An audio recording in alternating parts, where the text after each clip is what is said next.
Ya melody akaipa. Melody akaipa. Melody akaipa melody. Yeah.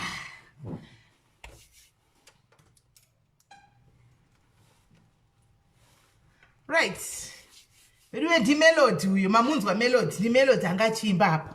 Dinoxi kwanzi my melody you are my melody. Maskwera sei mani erima muka seiko makadiko kumatima nenyika nichiti haiwa guys. Muri seiko sadi monani ninjani dzumela matera nabudhi ndichiti muri seiko kumatima nenyika kwa muri na mi chistand ichi indogadzika pa chistand icho chodonidza nai madiaries chistand chiri kudonha panapa mai ndikaisa palight tinobva ranyanyisa ari ganingoisa mbazvanikaita ganingoisa chistand chacho ichi chakafa ichi right muri seiko madzimai vedu weni vabereki nevanzvadzi nanabhuti kwese kumatima nenyika chitaiwa tasangana zvakare pachirongwa chezivara nhasi patinenge tichitaura nyaya dziri kuitika kati muupenyu hwedu handitika I hope mese muri right I hope mese makakwana I hope mese makapiwa utano neutano hwenyu taungana pano tasangana pano vedu we mese I hope matasangana panapa tese neutano hwenyu so chigwa change chimboitika papa zvacho right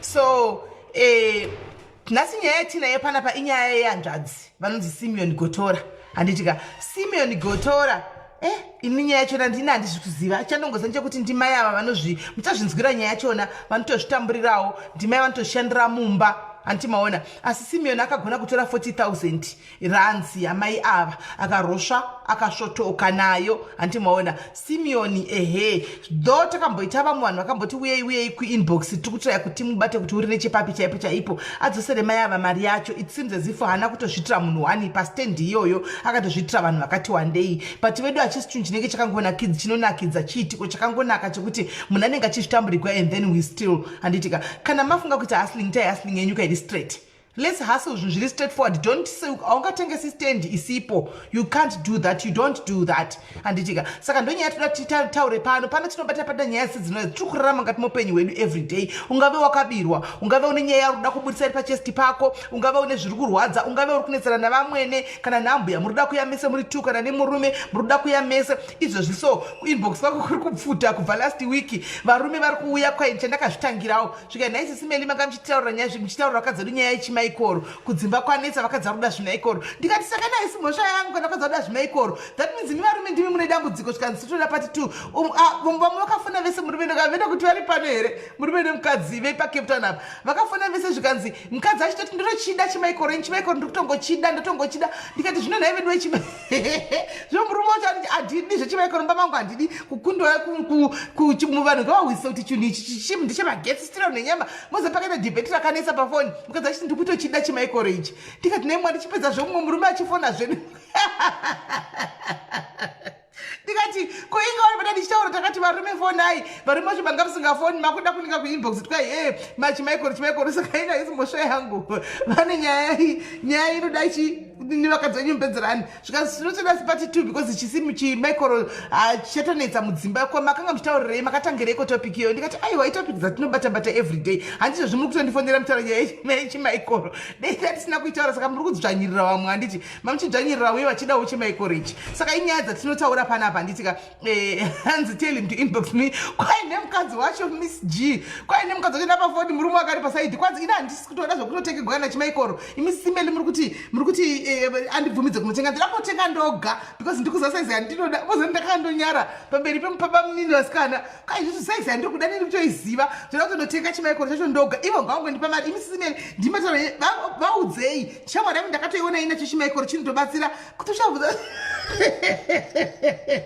nyaya chimaikoro yakanetsa veduwe ndakafa nokuseka moze ndakaisa foni yangu paloudspeaker murume wangu akakateerera ndakafa nokuseka zvikanzi ndotoda saizi chainde saizi ndikasaizi zvikanzi ndine saizi yangu kweye handanodhiraivha matraki anenge asipo kana afamba achinda kwanenge aenda kumatraks ake indosara nchiita chimaikoro zviri kumainbox kwanguko zvakaoma zvimwe zvacho unongoseka ukuthi asivaningina vane mazuva anonikisi veduwe but anyway ndo nyaya dzacho dzatinenge tichidi dzatinenge tichingosangana nadzo mudi mukutsaura nemukufamba umu handitika kuonesana nekuita ufree nekuita open up nekusatsikirira mafeelings eumwe munhu nekusa as long as zvisiri zvokushaudhana kutukana kana kuita sei zviri zvokubatsirana nekuvaka marelationships achona nekubatsirana kuvaka ukama hwemudzimba mafamilies and what not. Isusu pano we are all about positivity, we don't want negativity, we are all about positivity. Hatina nguva yekutaura zvisina zvevanhu, hatina nguva chimunhu anotaura ega nyaya yake. Matopics tinongobata ese. Une topic yauri kuda kuti itaurwe please chingouya unditi Sisi Melly topic iyi toda kuti mufamba nayo ikutotinetsa handitika tinongofamba nayo chero iwe usipo wacho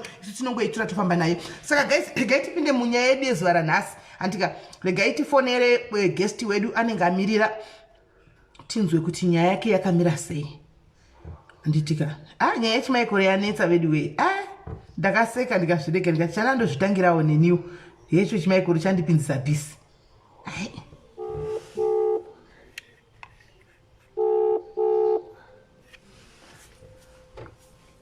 Hello, sister. Makati zvenyu maini? Tiriwa penyu makasimba here. Kungoti hangu maini nasi muri munhu mukuru.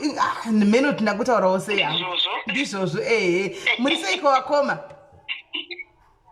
Ndiriwa penyu makadiwe.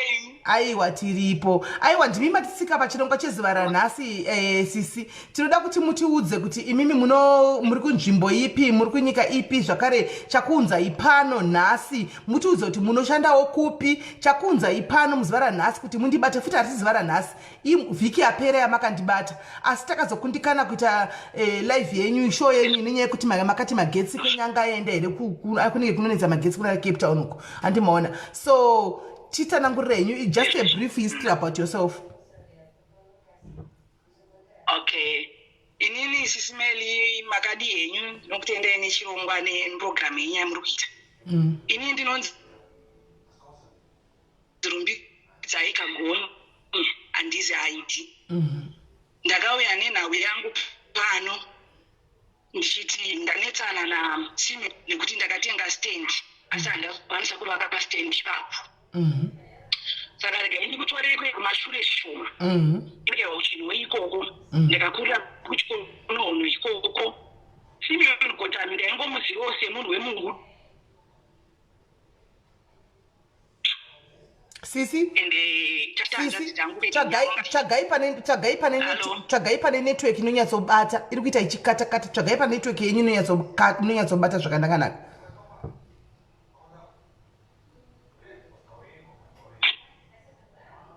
Okay, regai ndichi. Chinjai position.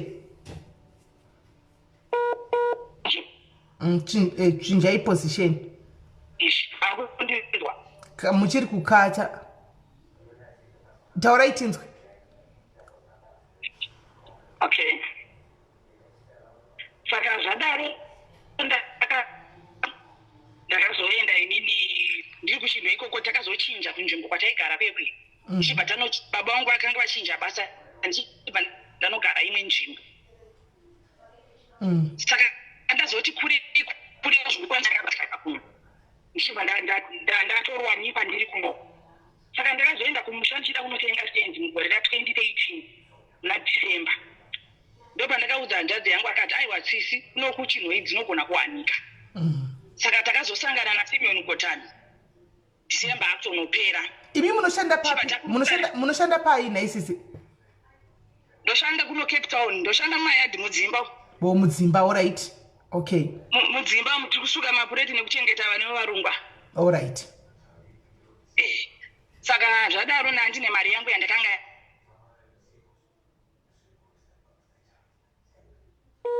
network iri kunetsa. Network yenyu iri kunetsa. Ndaenda kumusha. All right. Ndaenda kumusha chibva tanoona ndabva kuchibva yandifonera tikataita mucancel. Inini munhu nda. Ona isisi. All right Sisi. Hold on Sisi, hold on. Network yenyu iri kunetsa. Regai titry kuita zvokufona direct. Network iri kunetsa muri kubreaka zvisingaite but manje ichapera manje airtime nekufona direct. But amene ikapera munofona back. Kana ndikakufonera inini WhatsApp. Network iri kunetsa imbotry panamba idzozi tione kuti mukafona muri minodi. Regai tivatry kufona vari ivo tione zvakaramba tivafonera direct because network yavo iri kuti zhira. Handizoti Cape Town weather yakamira sei. Mirai tinzwe.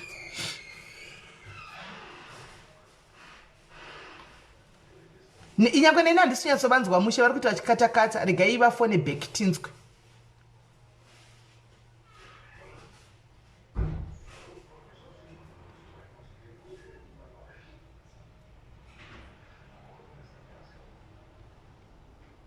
Hanzi network iri kunetsa. Iri kunetsa network.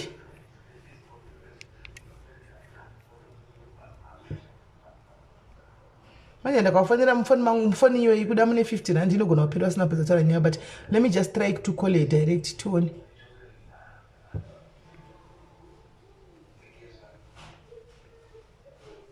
Alright, vakufona. Alright. Hello. Hello. Hello, ndakunzwika. Taurai tinzwe. Yeah. So zvadaro ndichibva ndaenda kuchinhu ikwepi ndatonzi chii pane munhu ane stand. Saka ndaenda paya. Simeon uye ndakabva ndamuona achibva atondiziva ndichibva ndamuzivawo. Saka ndasingachazii zvekuti akamboitawo kansela or something. Alright. Saka takurukura kudaro. Takabva tabva nditi ndakaona chance ndine mastand angu maviri. Saka ndikutengesa one. Alright. Tawirirana paya ndataurirana zvese zvekuti saka kanga ine vakomana vakanga inavo ndisingazivi kuti friends chibva tatorana inini nevakomana vakanga ainavo naye Simeon nehanzvadzi yangu muteedzeri wandakasiyira inini newandaita naye nyaya idzi chibva chinhu ikoko ndobva tataurirana. Saka inini chiende kuground munoona kuground ndobva atirakidza mukomana watakaenda naye vatanosvikawo pastand zvichokwadi papasina kuvakwa hapana kana anything batabva tapafarira. Saka ndazodzokera kumba manheru chibva tamufonera tikati saka ngatisanganei mangwana mutauni. Batasangana futi mangwana emutauni kuno kumadhezi angu anga atopera. Batasangana mutauni aine mapepa everything zimene chibva tataurirana tikasainirana pasi ndakamupa mari 40 of money. 40,000. So from that day makampa 40,000 cash. 40,000 yeah. Saka imimi semuna nchanda kumakicheni 40,000 cash. Imimi semuna nchanda kumakicheni makanga watora zvakakutorera nguva yakareba zvakadi kuti mureise 40,000.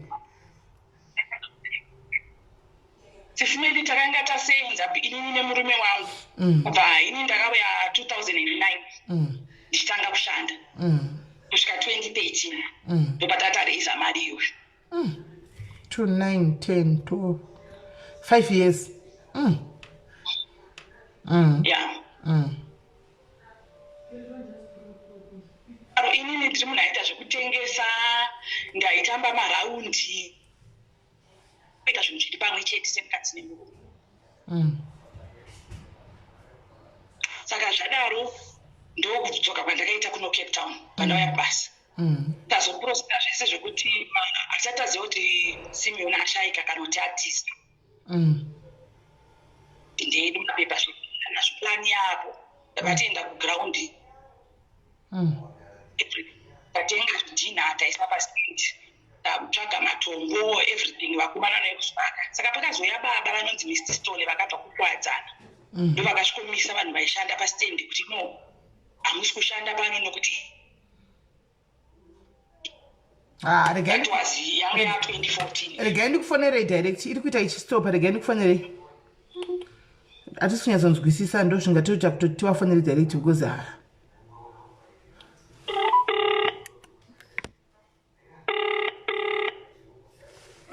hello. Hello. Yeah, I think that's better because kuti atiri kunetsekana nekunzwa right. Saka matimimi makatobva mati maona stand mukawirana mukachitanga ikuvaka anditi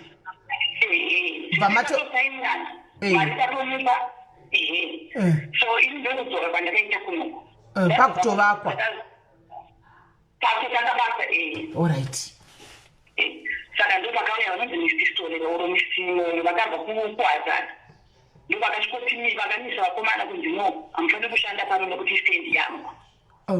Saka vakatadza kunzwanana nababa nehanzvadzi yangu vanetsana mubva vanetsana vaenda kucancel. Vaenda kucancel and hazviiti kuti titonge nhau inini kuti munhu representant yachona haapo mapurisa. Vaenda kumapurisa ndaenda kumapurisa mshanzi munhu wamutaura atori barani atitoziva ikopi ukukanzi wamba choti atone mazuva atitomboya kubasa aishanda kucity council akanga ari kansela madhesi achona vari wanga ari kansela saka masitenzi aya aivawana through kansela wake okay saka miswa kwatakaita zvikanzi chimirai kuvaka zvikanzi chimirai kuvaka chimirai kuvaka tikati tatsvaga munhu auye pagiraundi timuone nekuti munhu wachona ari parani asi kubatika okay foni yake yange isingachaiti saka inini kunokuzvigamuchira pandakaita hazvina kunyatsongi kugashirika zvakanaka sesimeri saka ndakaona kanditakura mazuva achewa ndibva ndabva pamuviri that was 2014 ondiregere handitoda kuti ndibatikane zvakanyanya so 2014 yachinopera ndakazoenda futi kumusha ndega nekuti tatawira kuti tichaenda tezine murume asi murume akabva anditi enda ivenga nekuti ndoruziya dzaudzako wakadisa neama dzako saka ndichibva ndazoenda kumusha ini mu2014 ndakanomutsvaga sesimeri ndakaenda kukansel vakati anetaina asi kuwanika ndikaenda kumapurisa ndikanotaura nhau yangu akanzi asi kuwanika ndikaenda kulocation ikomomo ndikanotsvaga ndega sesimeri handa kumwana saka that time ndipo ndakanyatsozida kuti mari ndaruwa mari panapa saka ndakudzoka kunoku zvakandibata futi ndadzoka kunoku ndaiziya situation yangu kumba nemurume kuti zvichamutaurira sei zvinomugamuchira sei zvinhu izvi kuti mari zvichokwadi mari ndakaendesa asi ndowo chero chekuti ndakaendesa murume ari kuno ari moto wakandika mari nyanga dzako saka ndoita saka ndasvika kunoku ndakasvikorwara futi apa murume atotamkumba kuri kupisa ndibva ndasvika 2015 saka zvakaafecta relationship yangu sisimeri zvakaafecta marriage yangu zvakaafecta basa rangu sisimeri handichakwanisa kushanda mashandiro ataitaya iye manje aona kuti zvinhu mamiriro azvaita haana kudzoka kuti teme wati sisi semunhu wandikandataura nehanzvadzi yangu muchitichi munhu wokuziva handina kuzokwanisa kukupa istende pane zvakadini zvakati zvakaitika asi ndichadzobudai haana kudzoka sesimeri kusvika nanhasi handizivi kana kwaari ine zvilaini yangu sesimeri iri upside down yakadamejeka zvisingaiti nekuda kwasemeri kuti handizivi kwaari asi machapa akatora akaenda zvina upenyu kushanda muforeign land chishanda kanika madhezi andakauya 2009 vandamoziva kuti mari yainetsa madhezi wayo mashandiro andaita kuti mweni madhezi wayo ndaishanda pamuindia akanga akaoma nguva idzodzo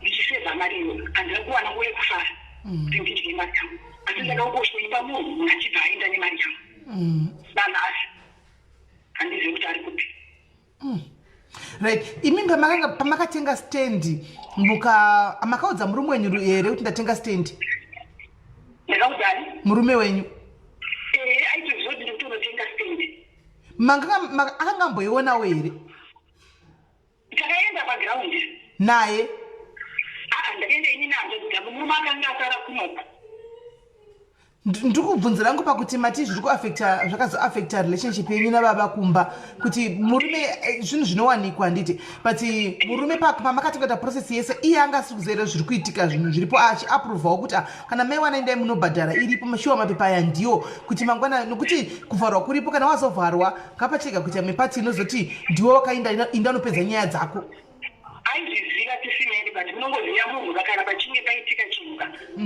anenge ari pagiraundi kana kuti akanga ari pamberi ndiani kunemidzo zvichikwadi aitoziva kuti ndikutenda kunotenga stendi takanga tatobva kumutaurira kuti ndinotenga stendi ende stendi ndakanotenga zvichikwadi kutumira kwese kwataita mari dzezvidhina zvese ndaitoita tese zvinonguva ndayatoenda mukuru anodhiposita mari yachona okay right saka asa manje pakuti zvinyatsobuda manje kuti ndakutaura kuti ndazodzoka inde nyatsotaura kuti ndaenda zvichikwadi mune hasi kuwanika asistendi takatengeserwa takawanda handizirini ndega iye manje kuti anyatsozvigamuchirira nekuti ndakanga ndiko kumusha kwangu kune vanhu kumba kwedu handiti kuona zvakange zvangoti muromo wakayangoti kana akambogumuka ingoti wakandika mari nyama dzako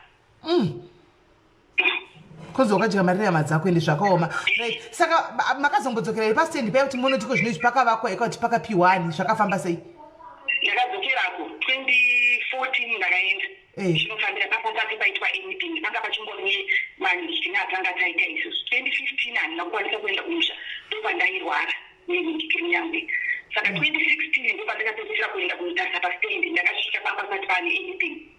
Saka imimi zvomuinembe paweki yese yamakanditumira ratidza kuti makatengesana mukasanira mukadi mukadzokera kucity council kuti vakupei ivari ivo stand iyi vari kuti chii? Vari kuti iye ngaawanike ngaauye pagribaniki ataure nhau dzake. Ukanzi kwete ndakaenda tisimiri ndakafamba ndaichema ndiripo pakanzuro paikuswera apo. Muri vangani vakatengeserwa stand iyi? Alo? Muri vangani vakatengeserwa stand iyoyi? Vandakanzwa inini itu ndisingazivi kana kune vamwe vanhu. Kuna baba vakauya ivava security. Sure. So that means baba naivava vakaruzawo zvakare baba. Baba vakaruza but mataurira vakataura vakati anongoita anything pastendi papo. Ndichazoshoka. Retu saka patangotyawo patangotireka timire tishamwana ndiye tishamwana nanasi. Baba vakati sivatseretsena kuti anoita anything pastendi apa ndichatopedzerana naye. Vakatodaro nemuromo wavo. Ya inga zvakaoma. Right. Mutsvagiridzo dzamakaita pamakandipa nyaya yaSimeon yauya handika. Mutsvagiridzo dzandakaitawo inini pana nyaya yaSimeon wenyu. Ndakaona kuti Simeon uyu mari yamakamupa 40,000 imimi.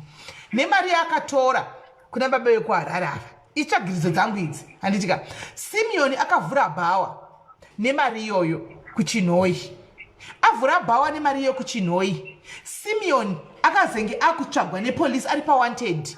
Ndobva atiza ndobva asiyira bhawa kumunin'ina wake anonzi Simeon Gotora anonzi anzani zita remino zvandichazivi zita ndichakutasira ezita waakasiyira bhawa iroro iye achibva atiza akaenda kuBotswana ndokwaari zvokuti paakaenda kuBotswana Simeon Gotora akasiya mukadzi wake nevana vachigara pafamily house. Handiti family house yavo yanga iri kuchinhoi ikoko kuchikonowono. Saka iye panzi kufa vabereki vake vakashayika Simeon uyu kushayika kwavakaita iye nemunin'ina wake wakasiyira bhawa vanga vachigara vachisheya pafamily house apa. Saka Simeon paakatiza akaenda kuBotswana akasiya mukadzi wake nevana vanga vogara nabamuniniwo nevana asi bamunini vakazosara vakadzinga mukadzi waSimeon ushu asi arimo munhingikirimomo menyu mukadzi akanoshanda kwanzi mukadzi uchaya kushanda inonzi chiye kugadzira marodhi yekuchinhoi kwenyu ikoko.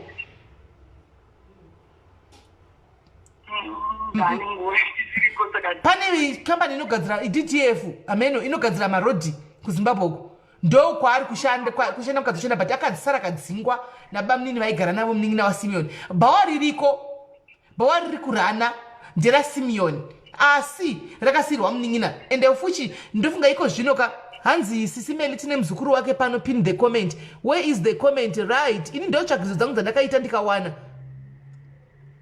Right. I comment let me pin. Thank you Maposa. Comment ish. Ndaipina. Animaona. So Simeon ari kunzi ari paBotswana. Simeon ari kunzi anga ari munhu weMDC. Ndiri right. Kana kuti information yangu yananyatsobuda mushi. Imi kuziva kwenyu hamuna kunzwawo. Ndosaka akanga ari kansela. Hanzi anga ari munhu waiita zvepolitics ari kusaidi reMDC zvokuti unotoriwo nevanhu vari kutomutsvakawo vebato rimwe reZANU-PF Simeon ushu.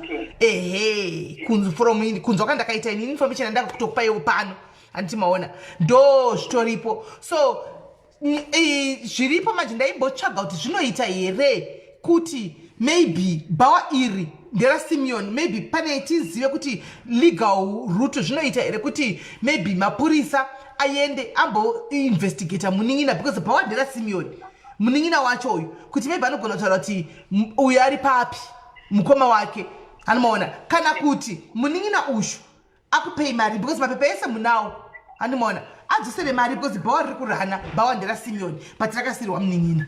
So andizive baba kuti pane tine legal leg to stand on here kuti vakwanise vemitemo vakwanise kuti uyu munin'ina waSimeon akasara pabhawa akapiwa bhawa uyu kuti arani because mari yamai ava nemari yemurume wekuHarare ndo mari yakavhurisa bhawa ndo mazuva akavhurwa bhawa.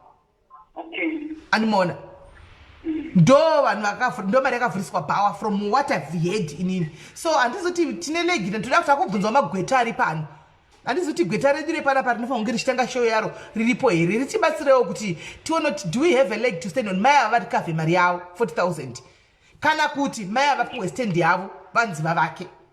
Zvinhu zviviri izvozvo because panapa pane comment yemuzukuru waSimeon ari kuti sekuru Simeon havasi kutobatika, vakabuda mumafamily group mukadzi wavo haazive kuti varipi, akatombosungwa akazobuda.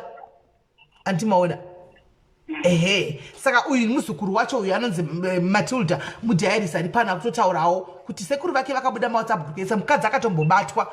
Anditimaona achinzi aproduce murume, but from what I've heard I think kutosunga mukadzi it was a mistake because mukadzi akunzi akatodzingwa nevamwe sekuru vako Matilda, vanove vadiki vakasara vari pamba apa vakasara namai guru, vakasara kati kuna mai guru vakuitawo ndiro kuda imba yose chinda murume wenyu hoyo wakainda asi kudzoka tizivi kwaari rovai pasi ndobva adzinga mai guru.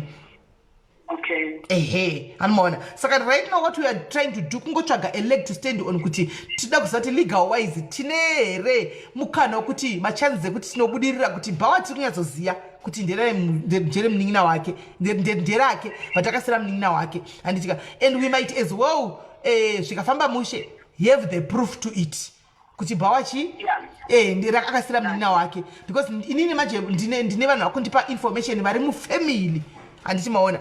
So bepa rinogona kuwanikwa, then tawana bepa iroro zvinogona here kuti tinde kupolice handika kana ticonsulte vanhu ikokoko vatu vanotibatsira so that it's either obhadhara mari yenyu 40,000 kana kuti mopuhachi isi baba vatingataura nezvavo babava because baba vatina kuvaona pano vamwe vekutorigwa mara kana kuti monzi chimapuwa go ahead necouncil kuti chivaka ichi pastendi pacho handitimaona. So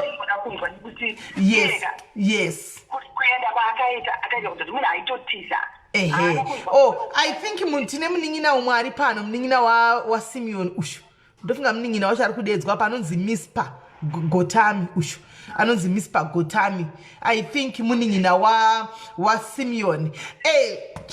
Totara panapa ndechekudai. So guys zviri kuitika ndezvekudai munhu vanhu handisi kuti hapana apa ashora sofa kana kuti anyora chakaipa handiti, but chinogona kuitika ndezvekuti imo mukati memafamily edu ngatitenge kusapota idzo mbavha idzi anomaona because mangwana inofuma iri kwako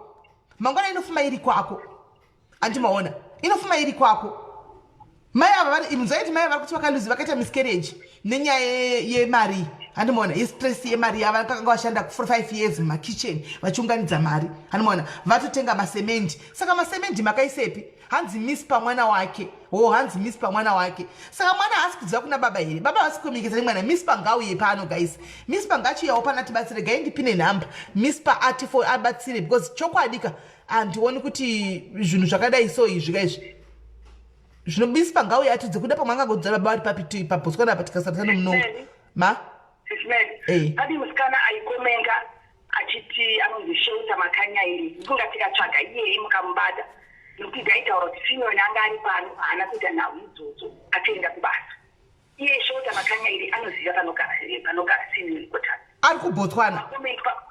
I'm sure ari kuBotswana musikana ini ndinoziva aikomenta handina hangu kuda kubuda musaga but aikomenta achitoro ko imimi zvamungade makaita dei makachitora screenshot kamakangotora screenshot ezita iri because right now manje vanenge vari pamashow apa kana kuti havasi kumashow asi vachazoona mashow. Remember lockdown yave yakaizwa saka vanhu vakawanda vakadzokera kumabasa ndosamuchana kuchiita mashow zediko zvine zvati vanhu vakawanda vanenge vasipaningwa kumabasa handimazviona vanozozviona later on handimaona kuti kune show yaitika ozodzokorodza zvake papa later paya vanhu vakawanda vave kumabasa handimaona. Saka imimi kadi makatora screenshot isi takachimuvinga handimaona otiudzawo kuti ari kupi because probably anenge ari pashow kana kuti haasi pashow ari kubasa anozoona show time.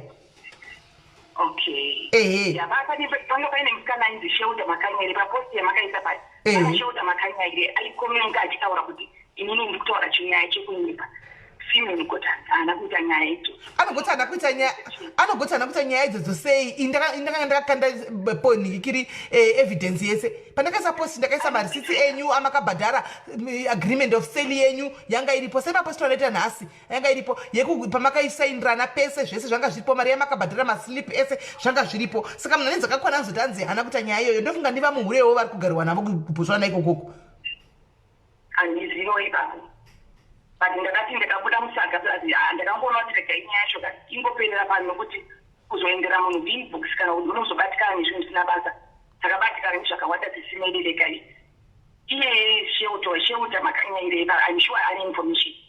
Aiwa tichatsvaga shelter wacho makanyari chimbonzwa atiudzawo kuti kana muchiti muri kunyepa imimi all this nesignature yake iye Simeon iripo ipapo signature yake iripo ipapo and this nyaya chakandinakidza nechekuti hamusiri mimega iri kukonfirmwa nefamily yake vakuziva nyaya yenyu family yaSimeon Gotora iri kukonfirma nyaya yenyu totaura kuti mai ava tinovaziva handitika nemurume wokwareva mukutaura vanotokuzivai nyaya inotozikanwa nefamily yake saka iye anozoti anzi nyaya yekunyepa pakuti kudi handiziviwo kuti anga ataura nokuti musi wacho aiti Simeon haana airtime anongoshaya airtime kuti kudi bhawa kuti kubhawa vasi kumupa mari ende vanhu vakutoti hanzi we remember that ningirikiri that comment ina ndakuiona handina kuiona because nova ndikakandaposta handimbozotevedzi macomments ndikangosaposti ndinda kutoita zvimwe handizotevedzi macomments but dei pakaona kanditegawo kuti haimuone munhu uyu pamwe tingati indaanoziita investigation dzangu ndoga kutobatsira wangu sisi vangu ava because munhu wechikuru handichimaona ndikati plus mataurira pandakatanga kutaura navo vachindudza nyaya iyi vachindifonera vaitotadza kubatikana kuita breakdown yenyaya yekuti nyaya yemari yavo iri kuvarwadza havana kukangana ende kumba kwavo kwave sheki nenyaya yemari iyoyi handichimaona marriage yavo yave sheki nenyaya yemari iyoyi so ndakatoti arega nditire kuti ndibati ndikatsvagawo vanhu vandakatsvakawo handitika vekuchinho iko vanhu ivavo vakandilingawo kune vanhu vari vanozivawo vekwaGotora ikoko handi kusvika ndawana information yese ndikatokumbira mumwe kuti ndiinvestigaterewo nyaya unfortunately enough nyaya yamai vaintozikamwa imi muri kunzi futi muri kuchinho imimi kuchikonohono hanzi ndokwamakakurira ndikunyepa ndokwandakakurira hanimaona because ana ndakatotaura kuti ndakakumbira kuti vainvestigate kuchinho vanotokuziva imi hanimaona motonzi muri mwana wekokoko kunhingende Simeon uyu kunonzi maizivana imi inini ndakakurira ikoko chikwa ndakaberekerwa ikoko saka ndakazochinja manje nekukura patanogara rimwe dhorobha nevabereki vangu saka ndazokura manje ndatowanikawo ndatomukadzi mukuru ndopandakazonotsvaka stage pandatomuziva ndakati ai munhu wekumaraini saka handina kutobvofungwa kuti anga ndiitire chitodzi chakadaro iye akatofara akatoti tete anga paane makore inongati 20 plus years maona but inongati aitonyatsoziva kuti ka achingotora mari anga ine plani dzake dzaitoziva kuti ada kutoita uredi so takazodara tobata pastendi takuita soso but iye aitoziva kuti toro yake yange yabudirira but it's bad anyway ndine vari kunyora kuwhatsapp saka dziri kuflika padenga ndine vari kunyora vamwewo ndofunga ndedzimwewo new family members idzi dziri kutonyora dziri kuona life pano and they are confirming to your story said enough vari kutoconfirma to your story and vanenge vatoda kutoburitsawo information vachandiudzawo kana ndabva pano ina hatifumuri maid hatitaure maid anenge auya kuzoda kutibatsirawo panyaya iyi but mameseji ari kupinda ndiri kumaona so vari kusenda mameseji ari kuzimbabwe idzo namba dzisina kusavwa idzo don't worry I'll come back to you soon after the life then chona tingabatsira mama ava sei handimaona tingabatsira mama ava sei at least iye Simon wacho dei anga tibatsira dei anga auya pano sezvari kunzi hana data that means hari pano Simon uyu ndozvazvakutoreva kana pakaita munhu akaisa comment iyoyo paposti yepano padiaries it means kuti Simeon paakaudzwa nemukadzi uyuka akati ndiedhe ndinoona aripo pano Simeon ndizvozvo aripo pano Simeon anogona kuva akachinja zita but aripo pano Simeon because munhu akaona post akadefenda mucomment section kuti Simeon haiti izvozvo anga ari pano atobva pano kuti auye panyaya yaakwanisi because haana data right now that means akazoda kuya chinyotsona kuti chii changa chitaurika ari pano Simeon so zvanga zvichitibatsira Simeon kana chitima yavana kubira uya kane side of the story rako uya nenyaya yako ungondifonerawo ndibate uti ndauya ini mai ava ndivaziva ndakuvabira totangira ipapo ini mapepa aya vakafoja mai ava signature yaisi yangu iyi zvakatofojwa totangira ipapo kana kuti mamistakes anzanzi Simon chandotoziva uri pano uripo pano kana pakaita comment yakadaro Simon 99.9% my gut is telling me kuti aripo pano Simon hanimaona Simon kana hanzvadzi zvinoitwa papenyu maende zvekudai so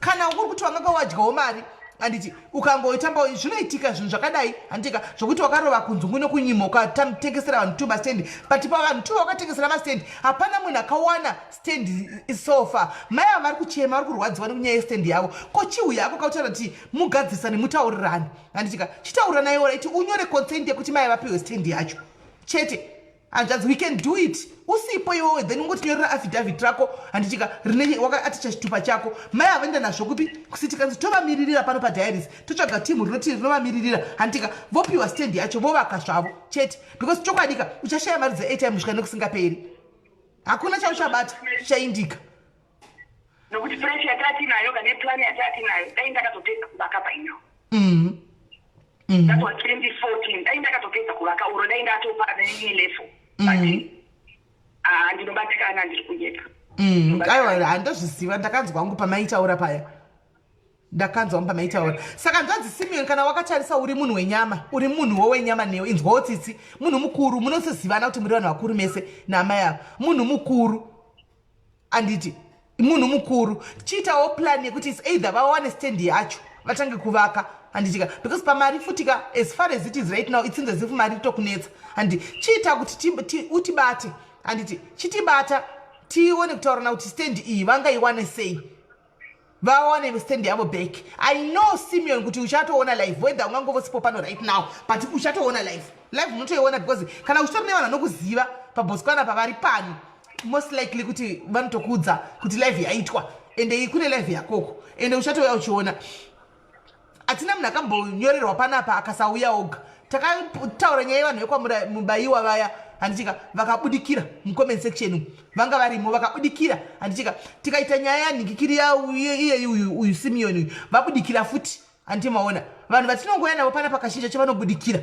Saka Simeon yanoti exceptional uripo pano pakaita uya wezvibhorani uya akabudikira uyu unozani uyu Dickson wezvibhorani nyaya tasikatozivi akatobudikira kauya pano akati ndokumbira kubhadhara mbijana akanga ari pano palife tisichingofanira kuti munhu apo izvo munhu anenge achiona zvakakanyarara ariko anomaona because truly speaking chokwadi chiripo nchekuti diaries vashoma vasingasaizivi yakaenda nenyika vanhu vanogona kusakomenta zvavo kana kusadii vamwe vazhinji but vanotoifollowa vakawanda right now tave ne7 months tave ne60,000 followers 60,000 followers so vakawanda vanotofollowa ndo vakafollowa handitika koita vamwe vaya vanongotevera vanongoti kana live yatanga vakaisa notification vasina kubaya follow vanenge varimo futi imomo saka we might be kuma80 kana ameno more than handimaona vanhu vanenge vachitoiona diaries iyoyi indaifunga kuti diaries hainyaya yekungodaidai ndine rimwe group remubangura randakapinzako remambangura emuzimbabwe ndakashambudzika ndichinopinda imo kuchinzi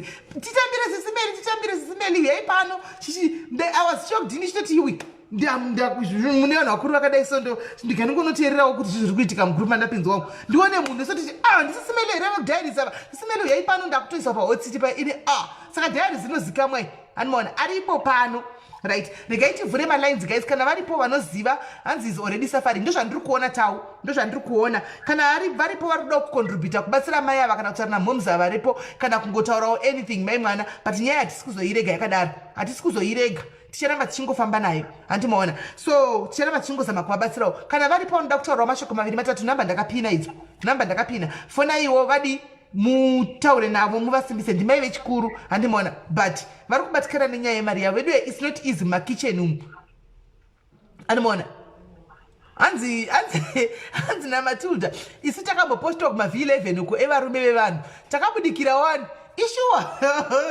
matilda unenge wapostiwa ku-v11 uko chinzi kune huri rakati unobudikira musaga unobuda musaga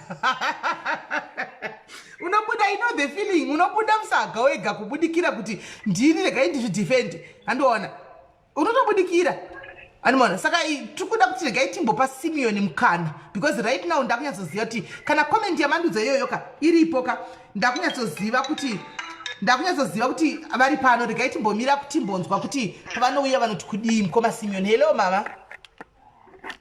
Yebo, ndinoda kuencourage mama kuti maunza nyaya yenyu in the right place. Rambai makadzvanya zvichabudirira chete. Simeon anohwanda kusvika kupi? Hapana. Kuti nyaya itonzi zii kana asina kubudikira runenge ruri rufu rwake. Asi kana as long as he is still around in this life chete. Achatobudikira zvayabuda so vanhu vari kubotswana vachamuziva vakamuloketa kuti ari pakati. Saka imimi rambai makadzvanya chete. Zvichaita chete. Ndizvo sheshe. Yeah, all right. Maita basa mama. Maita basa. Thank you very much. Right. Hey mama. Regai ndidrope inini nokuti handina chandikunzwa chikufoniwa all right. Pindai mucomment section. Right. All right. Vapinda zvaro mucomment section umu. Gaitinzwe.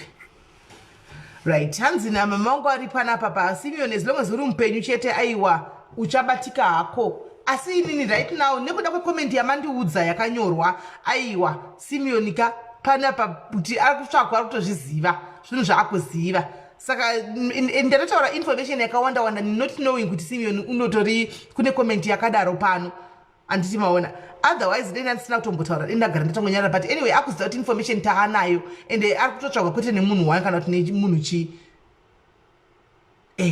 saka tiri kuda chi Simeon regai timbomupawo mukana wekuti maybe achadiwo achazobudikira achiti aiwa ndoda kutaura namai vaya kana kuti ndirigai what can I do the right thing kuti ndivape stand yavo back. I hope so. I'm just praying so as well.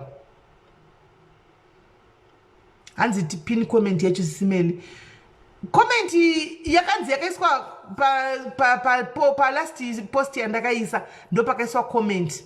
Pa last post yandakaisa ndo pakaiswa comment yoyo.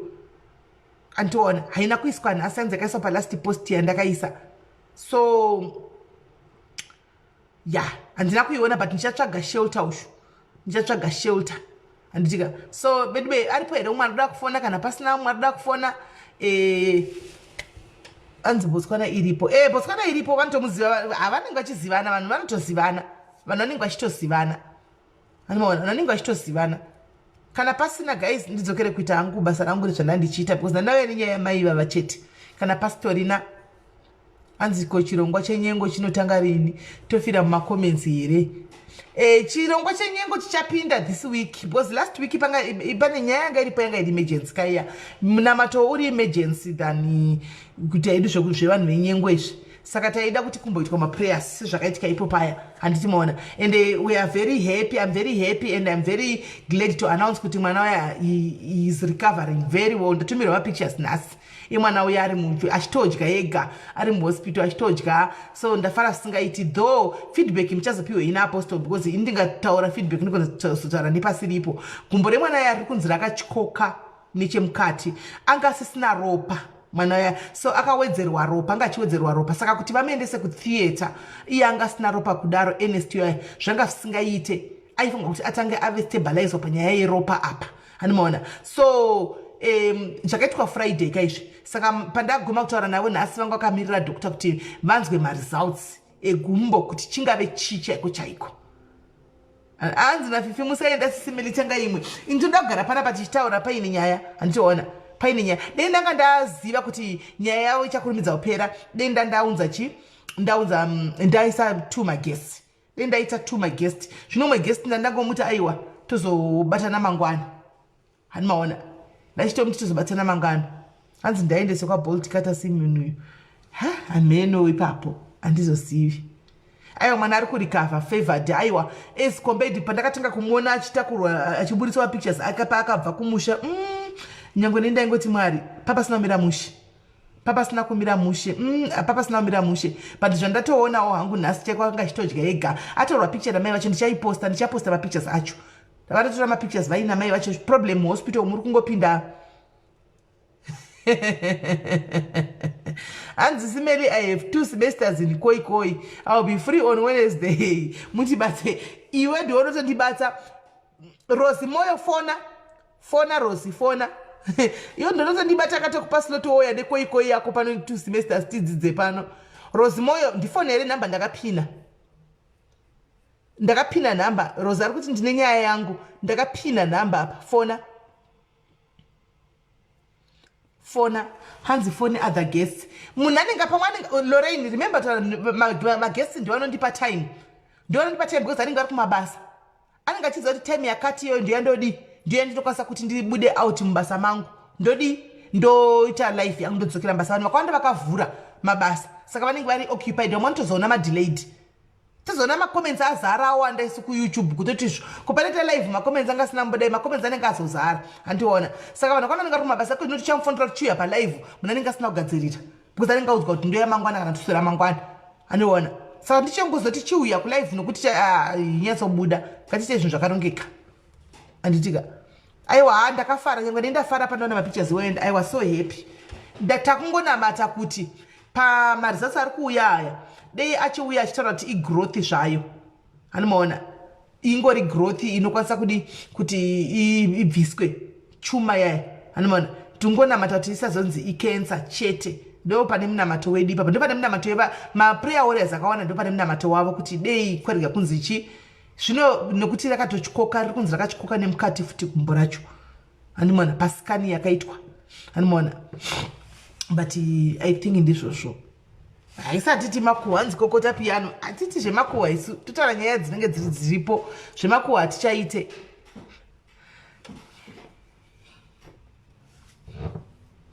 Saka ndo nyaya iripo guys. Kana pasina inini I'm going tosangana mangwana tichiuya nenyaya dzinotyisa, dzinonakidza, dzinokododzora mwoyo. Handitika kana varipo vamwe vane nyaya dzavo vada kushiya nyaya yavo, ingave nyaya yakabvarira mukati memwoyo wako for a long time, usina wakataura naye, ukuda kuitaurawo, unzati nobatsira vamwe vanhu, kana kuti listen to other people, kana kuti unoda rubatsiro, help, kuti ndoda kubatsirwawo nyaya yangu yakamira yakadai. Handitika panapa the perfect place, because we don't reveal identity yako, haidi kuti ndiwani, unongoya uri pafoni zvako uchitaura nyaya yako. Handitika vamwe vachitobatawo malessons pazviri, vamwe vachitokubatsirawo nemazano. Handitika zvinhu zvichitoenda zvakadaro. Handitika nokuti vanhu vanoti hanzi vakuru ndanzi problem talk this problem half solved. Handitika saka zvakafanira kuti kana dambudziko rako ukaritaura unokurumidza kudi kusununguka mumwoyo mako, haurambi wakachengeta chigumbu wakanyanya. Dzimwe nyaya dzandinadzo hangu handikwanisi kutaura nyaya dzevanhu, inyaya dzekuti munhu anenge akauya akandifonera tikataura kuseri uko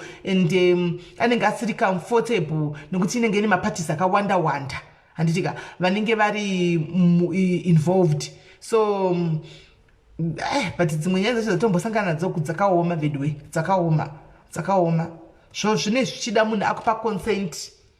Hanzi kwaisi paapp iripo Rozi, iri paapp visa 0, waisa kodi here Rozi moyo, kodi inoti 0027 wobva wabvisa 0 woti 71. Iripo Rozi, iripo bisa kodi 0027 wobva wabvisa 0 kutanga uye woti 71 0101 707. Ndege ndimnyorere Rozi ningekiri kodi apa ishi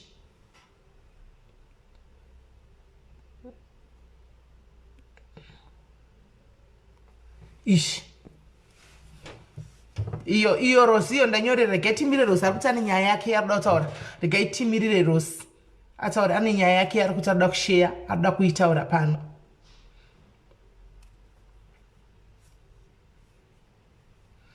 Hanzi tiri kuuya nadzo nyaya Glenda hanzi let's wait for Rozi. Rega itipe Rozi 5 minutes tione. Mesi Cape Town mwari wakanaka mufungi, mwari wakapindira kuna Mesi akazogona kunyoresa. Thank you Milka mudzipurwa, thank you. Akabatsira mwana uyu kuti vawane affidavit. Mesi uya aende kunonyoresa, akanyoresa Mesi, akatorwa matesti ese. Mufunge zvinoita mwari uyu nezvaitaura mwana kuti ndaipinda muchinhingi nemuridzi wenhumbu, angasazokuti muridzi wenhumbu ndiani because hatozivi, because mimba yakauya mukufamba mukuita chifambi chavaiita. But mufunge marizatsi ake akaprotestwa akabuda negative. Akanditumira marizatsi, ndakatumigwa naMilka marizatsi ake, ndikati mwari munoshamisa shuwa. Negative marizatsi ake akabuda ari negative. Ndo pandaitotya kuti hey mwana uyu apa pachabuda pasina mira zvaka, but hameno zvazvinongoitawo mwari ndimwari vanochengeta, mufunge ndimwari vanongonzvengesa. Marizatsi ake akabuda, nditotori nawo akandisendera marizatsi acho vosina Milka uyu achitoti yes okay, achitoti negative. Mufunge tendai mazana anzoda kuunzawo nyaya yangu sisi. Tendai mazana alright sireke takamirira Rose right now. Chireka ti Rose auye nenyaya yake, iwewe chindibata ku WhatsApp. Chindibata ku WhatsApp tikozotaura. Because zvandikutoita zvandiwadzozviita. Kutora nyaya ndisina kunzwa kuti nyaya ndeyechi. Ndoyanzotanga ndanzwa kuti nyaya yacho yakamira sei. Hello? Smeli masura sei? Yes Rose, uri sei? Ndisi Rozi, Smeli. Aizvo okay, ndodafunga kuti ndiwe Rose watofona. Alright, Smeli, ndakubatsira mai avo nenhau yavo yenhengere. Alright. Ko hazviite here kuti vainde kuna brother yacho nauyo ari pabhawa, because obviously anotoziva zvekuna bhodhi vake kana ari kukwanisa kurana bhizinesi rabhodhi vake. Una chiri kuitika nechekudai. Chiri kuitika nechekudai, so mukoma uyu Simeon ari kutori pawanted kuZimbabwe. Saka it's obvious. But havaudzi haatotaure kuti mukoma ari pindosa achinzi ari kushayikwa even mawhatsapp group pese akabuda ese emafamily and what not, because anenge ane nyaya dzakawanda. Saka havaudzi ane nyaya vakadzi akawanda batika uyu ari paproperty yemunhu ari kubatwa ngavabateka zvinhu zvake uyu zvabhudhi ndosaka tati tinoda kutanga tapiwa mapepa because so far it's just a hearsay what I was told inini nevanhu vakainvestigata kuti bhawa riripo ibhawa rake saka tikawanirwa mapepa tiri kudaiwa anotaridza kuti zvechokwadi bhawa ranga rirani hanzi iri kungoti invite iri kungoti invite sei Rose wakaseta sei phone yako YaSIMEONE then we can start from there maybe ngarestart phone yake SIS MELLY Rose ngasave number or restart okay Rose anzisave a number ubve waita restart anzisave a number uite restart miratoni handiti waona saka kana pasina mapepa manje anotaridza panonetsa andiwaona mapepa hapana mapepa ari kuratidza kuti uyu because kana vemutemo vakainvestigata nyaya iyi imba iyi is like zvinoitwa pamari kana kuti munhu aine mhosva zvinhu zvake property yake everything zvinofanira kufrizwa nekuti even kana mukadzi wake chaichaiye kune mukadzi waSIMEONE uyu akabviswa uyu anotori neright yekuti apiwe zvinhu zvamukoma wake uyu asi kuti uyu anotori nezvaanotoziva more anotokomunicata nauyu akatorwa akavharirwa iye mubrother wake uyu akavharirwa anotaura chokwadi akamborohwa 20 days in jail anobudisa chokwadi manje mutemo unobvuma here kuti pabatwe munhu asiri anobatwa SIS MELLY anobatwa ngavaende vanovhura kesi because vemutemo havakwanisi kusumuka pasina kuvhurwa kesi anobatwa nekuti ava vane mapapers avo vane everything handiti ende varisho vari kuziva kuti mari yavo yakatenga ichi chinhu ichi pamutemo unoenda nekuti inini I once had a case yakadaro yeimba yedu isusu iri kuitwa izvozvozvo we just go and close the door tikaburitsa munhu yakamirirwa iri kukoti and we do it ourselves vekoti vaive mutemo vakapinda vakati no they have a right because imba inoita mari saka vanokwanisa kuburitsa anotokwanisa kutoburitswa nyange ipapo paimba iyoyo kana ava vanoripota paimba iyoyo imba iyi inotofanira kuiswa under freeze yekuti inenge isina muridzi andiwo nyaya yekuti yapera alright handizivi at least vakateerera then tinogona kuzozwa SIS MELLY kungoti munhu anenge asiri kuziva plus also I understand kuti out of shock munhu une stress hauzozive zvekuita unogona kupererwa nemazano but nyaya iyi chitori kana pachitori neproperty inokwanisa kuti inokwanisa kubatirwa zvinhu izvi anotorerwa munhu mukoma wake chaichaiwe anodzosa zvinhu zvese anotogona either anobatwa nemapurisa vakavhura dhoketi akavhura kesi iripo kesi iri reported kumutemo anokwanisa kubviswa paiproperty ishi yaari kugara iye brother wake because kana ari kutogara obviously ari in touch nemuridzi weproperty alright saka ivo ngavanovhurisa kesi kumapurisa and then they start there because hapana procedure inokwanisa kuitwa kana pasina opened case alright rega at least varipo vari kunzwa rega tinzoti ivo vari kuteerera vari kuzozviona sei alright SIS MELLY thank you so much alright thank you very much rega tinzwe vanhu vanenge vasina mazano alright thanks very much hello SIS MELLY ndarememba muchiti hamuna kuti property yakaburitswa mukadzi wake uyu yanga iri yevabereki hazvisiri izvo zvataurika pamba kandepevabereki saka zviri kutaurwa namadzimai vabva kubva iko zvino hazvihold water because kana property ichiri mumazita evabereki havakwanise kunoatacha that property handizoziviwo ipapo kuti mazita aripo isusu tatinoda kutsikirira panyaya yebhawa ndo patatiri kuda kutsikirira chete apo zvemba izvi ndandiziva kuti zvinogona kunetsa because haasiri yega mwana kaSIMEONE vakawanda kubhawa chete kana kuine zita rake iye ndoinga atachika kumba uko kana kuchine zita revabereki vana vese vane right yekuwana imba iyoyo saka kumba uko hakubatike ndosaka munin'ini akaita simba rekudzinga maikuru pamba okay thank you alright thank you very much Rose cheka inbox yako Rose tarisa kuinbox yako Rose tarisa kuinbox yako Rose tarisa pa inbox yako cheka inbox yako kucheka messenger yako Rose cheka messenger yako manager kwana kwana iwe Rose cheka messenger yako cheka messenger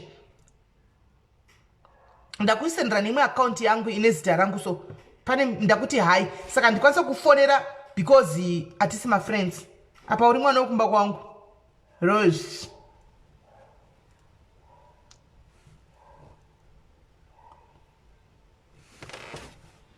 Ya auya.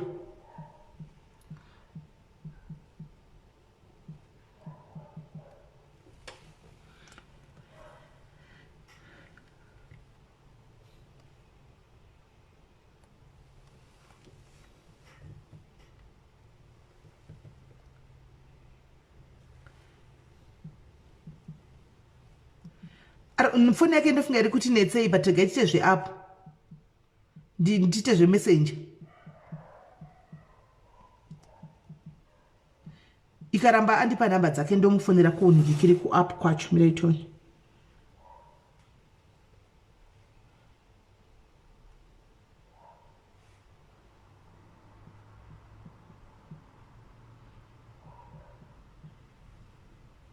right, namba dzaro zindanadzo. Regai tione kuti ndomuwana here kuWhatsApp.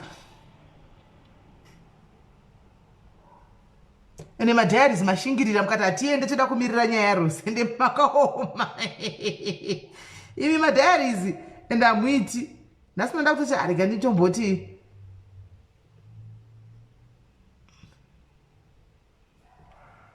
Rose, I'm calling you.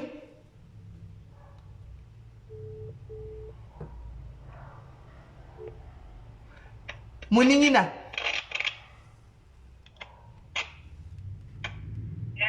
Mamo yo date.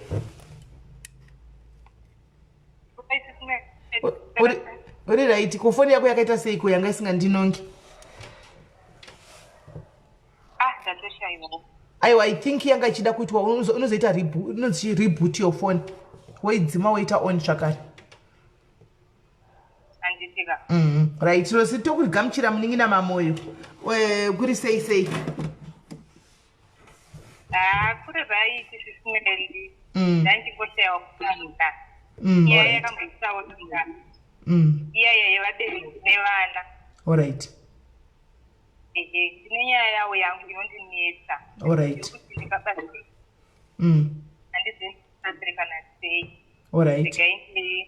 Ingoti gaga nokuti anytime mulungu anogona kungosvika panapa saka. All right. Ndingoti gaga.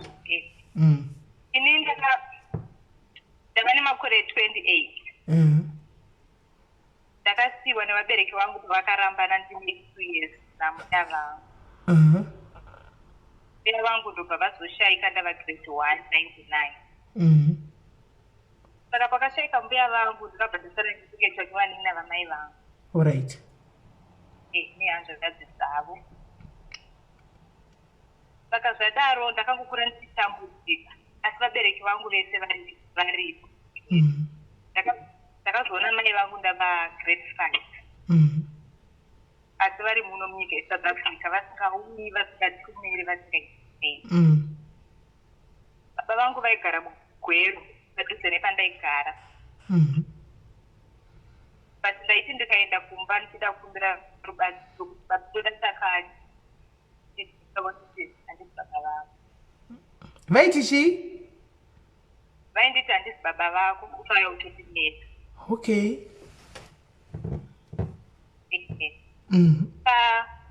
Kudzidza kwangu kwese kundakaita kubva grade 1 kusvika andambobhadharwa school fees. Ndaiti vamudzimu zveshe zvekuti navabereki. Baba vangu pachikoro pandaitodzidza vakatobhoya rimwe gore vakatobeta temporary teaching paMukoba 4 primary school tinokafika Gweru. PaMukoba 4. Ndichidzingwa varipo ndichienda so muzaexcite ndiyemukana kuti ndikamuka nhari pachikoro unongoti ndangoti ndavazvidzirika kuti baba vako Rose. Baba wako vati vanotoshandisa neme kuti chii? vangu vanonzi Amos Homera. Homera. Mero. All right. Saka ndakatambudzika SIS up to today, handina confidence, handina munhu wekuti uyu wekuti ndinotaura naye nokuti vana maini vangu vandaigara navo vaingovaone zvavanoita saka nyaya inonyanya ndirwadza simene ndeyekuti pandakazoroorwa manje baba vangu vakadedzewa kwedzingava vakucape town vakadedzewa kuti mwana kuroorwa kuti zvezvechirango zvekuti baba vanenge vachikonzeka vati ngavavepo baba vangu vakauya vakaroorwa hapana kubviswayo mari yekuti yakawanda zvekuye iyoyo shoma kati vakaitora yese tisimene vakaenda nayo okay vana mainini vangu kana sisi vangu vakanichengeta hapana kana chinga vakatya saka handizivi nini kuti zvofambiswa sei nekuti iko zvino ndiri kutukwa nevanhu vakanichengeta iwewe hatina chako chatakadya takukuchengeta ukaenda kunoroorwa hatina kana chatakadya baba uko vakanga vakasina mari izvezvi vana mainini vangu hatichowirani nenyaya idzodzo inini aimsainiwo zvangu wokuti ndivaseu apo neapo but ndiri munhu ane vana 2 ndakazotapfeka house game kamari kacho hakikwani kuti vana kuzimbabhurukusu kauhama inini ndakangogara ndichingotambudzika saka chidiki vangu variti vapenyu vanofamba ndikapinda nekawanda ndichingovaudza mai vangu ndaisavaudza kuti mazvikadai vaizvisakaudzaodesepeki baba vangu ndokutora mari yendokuenda ndakuzovataudza manje nai baba saka zvabatira mari chati ndokuti munhu mukuru kunavida kuvari maweka saka panoitwa sei naisisei panoitwa sei inini vanhu vakandichengeta ava ndindofanirwa kuvaripa here kana kuti baba vangu aiwa handiziva hangu but inini as far as I know iwo uri mwana hauna mhosva ende hauna kana paunotokwana undyire hwakaitwa nababa wako wekutora mari iyi baba vako vaifanirwa kufunga vega kuti mwana uyu handisi ndakamuchengeta ndakakura ndichitomuramba ane kwakachengetwa chirango ini shona yandoziva handiziviwo kana shona dzakasiyana baba vako vaifanirwa kuuya chadai vakazouya havo handiti pakuroorwa kwako vaifanirwa kungotora kapisi kadiki diki kemari kekungoti chirango the rest yemari voti mari ngaipuwechi ndakupa ava ndo vakachengeta chi vakachengeta mwana ina handina kuchengeta mwana sezvo vaibudisa mashuka ndoti iwe hausi mwana wangu ende hauna mbokurawo nerelationship navo but waigara mudhuze navo waitovaona ukaenda kwavari uchitichera mari waidzingirwa mari yeschool fees but vari ticha pachikoro pawaidzidza ipapo anditoona so it's not you who's supposed kuti ubhadhare vana mainini vako mari yekuti chiredzwa chinonzi chiredzwa hausiri iwe baba vako nehama dzavo ndovafanirwa kubhadhara chiredzwa kune vanhu vakakuroora so ndozvandoziva inini because chinonzi chiredzwa anditoona ndofanirwa kubhadhara chi mari yekuti makachengeta mwana uyu iye zvine zvaakura aroorwa handitika asvika paasvika ndinokutendai pakuroorwa votodaiso ndozvatoziva isusu ndozvatoziva taure navo handikwanisi kutaura navo ndikangozvifunga tisipelisa tonoconcentration ndakutochema uri mwana mudiki but ndogara ndingobatwa kugara ndichibata depression inyaya yekuti zvinhu but ko vana mainini vako inini I'm failing to understand vana mainini vako wai vachiblema iwewe kuti iwe hatina mari yako yatakadya kana kuti kudii ko vanodi kungokonfranda baba vako vovaudza point blank kuti takachengeta mwana uyu tisu handitika because kana dziri ngozi kana dziri zvafanirwa kupedzerana ikoko kune munhu akadla mari hausiwo wakadla mari yakoka asina uchinzi wakazvitorera mari yako ukazvidlira wega baba vako afanira kubvisa mombe yechiredzwa ivo vanhu family kwababa wako vobatenga mombe voenda kunopana mainini vako ava because otherwise kutaura chokwadi pamarooro chaipo chaipo handiti pamarooro gara zve pamarooro kunonzi samuguru ndere kwamai what I know inini mana mafukidza dumbu aya hazvina kubviswa zvimwe zvakabviswa yese vakabva vangoti 6 huri usiku ko mafukidza dumbu kai mari yamai vaizotora mari yamai sei vakangoti hanzi kwava usiku vatekangobvakani mari usiku ini ndichadzoka mangwana makuseni toita sei togovana bva vatotora mari iyoyo mangwana achona takazombonza kuti vakwira ndege vadzoke kucape town izvo saka uri kuti mari yamai chaiyo mari yamai vakatora inini pazvaiitika zvokuti vachigovana mari ndandisimo ndakatogonzana namama vakunditi baba vako vati todzoka mangwana toita zvese zvinofanirwa kuitwa kwakachena tingaiti right rega tinzwe tina kola watinaye panapa rega tinzwe atsaure pfungwa dzake. Kola, hello. Hello, SIS MELLY. Hello, Kola. Maswera sei? Taswera sei? Taswera here. Ndoda kubatsirawo munini. All right. Pakauya mari yanamai yakapiwa ani obviously panororwa munhu panouya nemari yamai. Exactly. Ndozvana ndichibvunzawo. Izvozvo.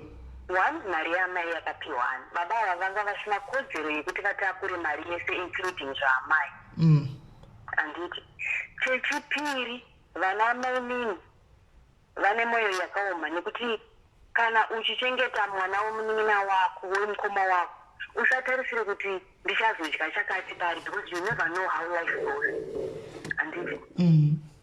Havafanirwi kunoreva anything kumwana uyu, ngavabvunze mukoma wavo nemuramo wavo akatakurana nemari akaenda nadzo.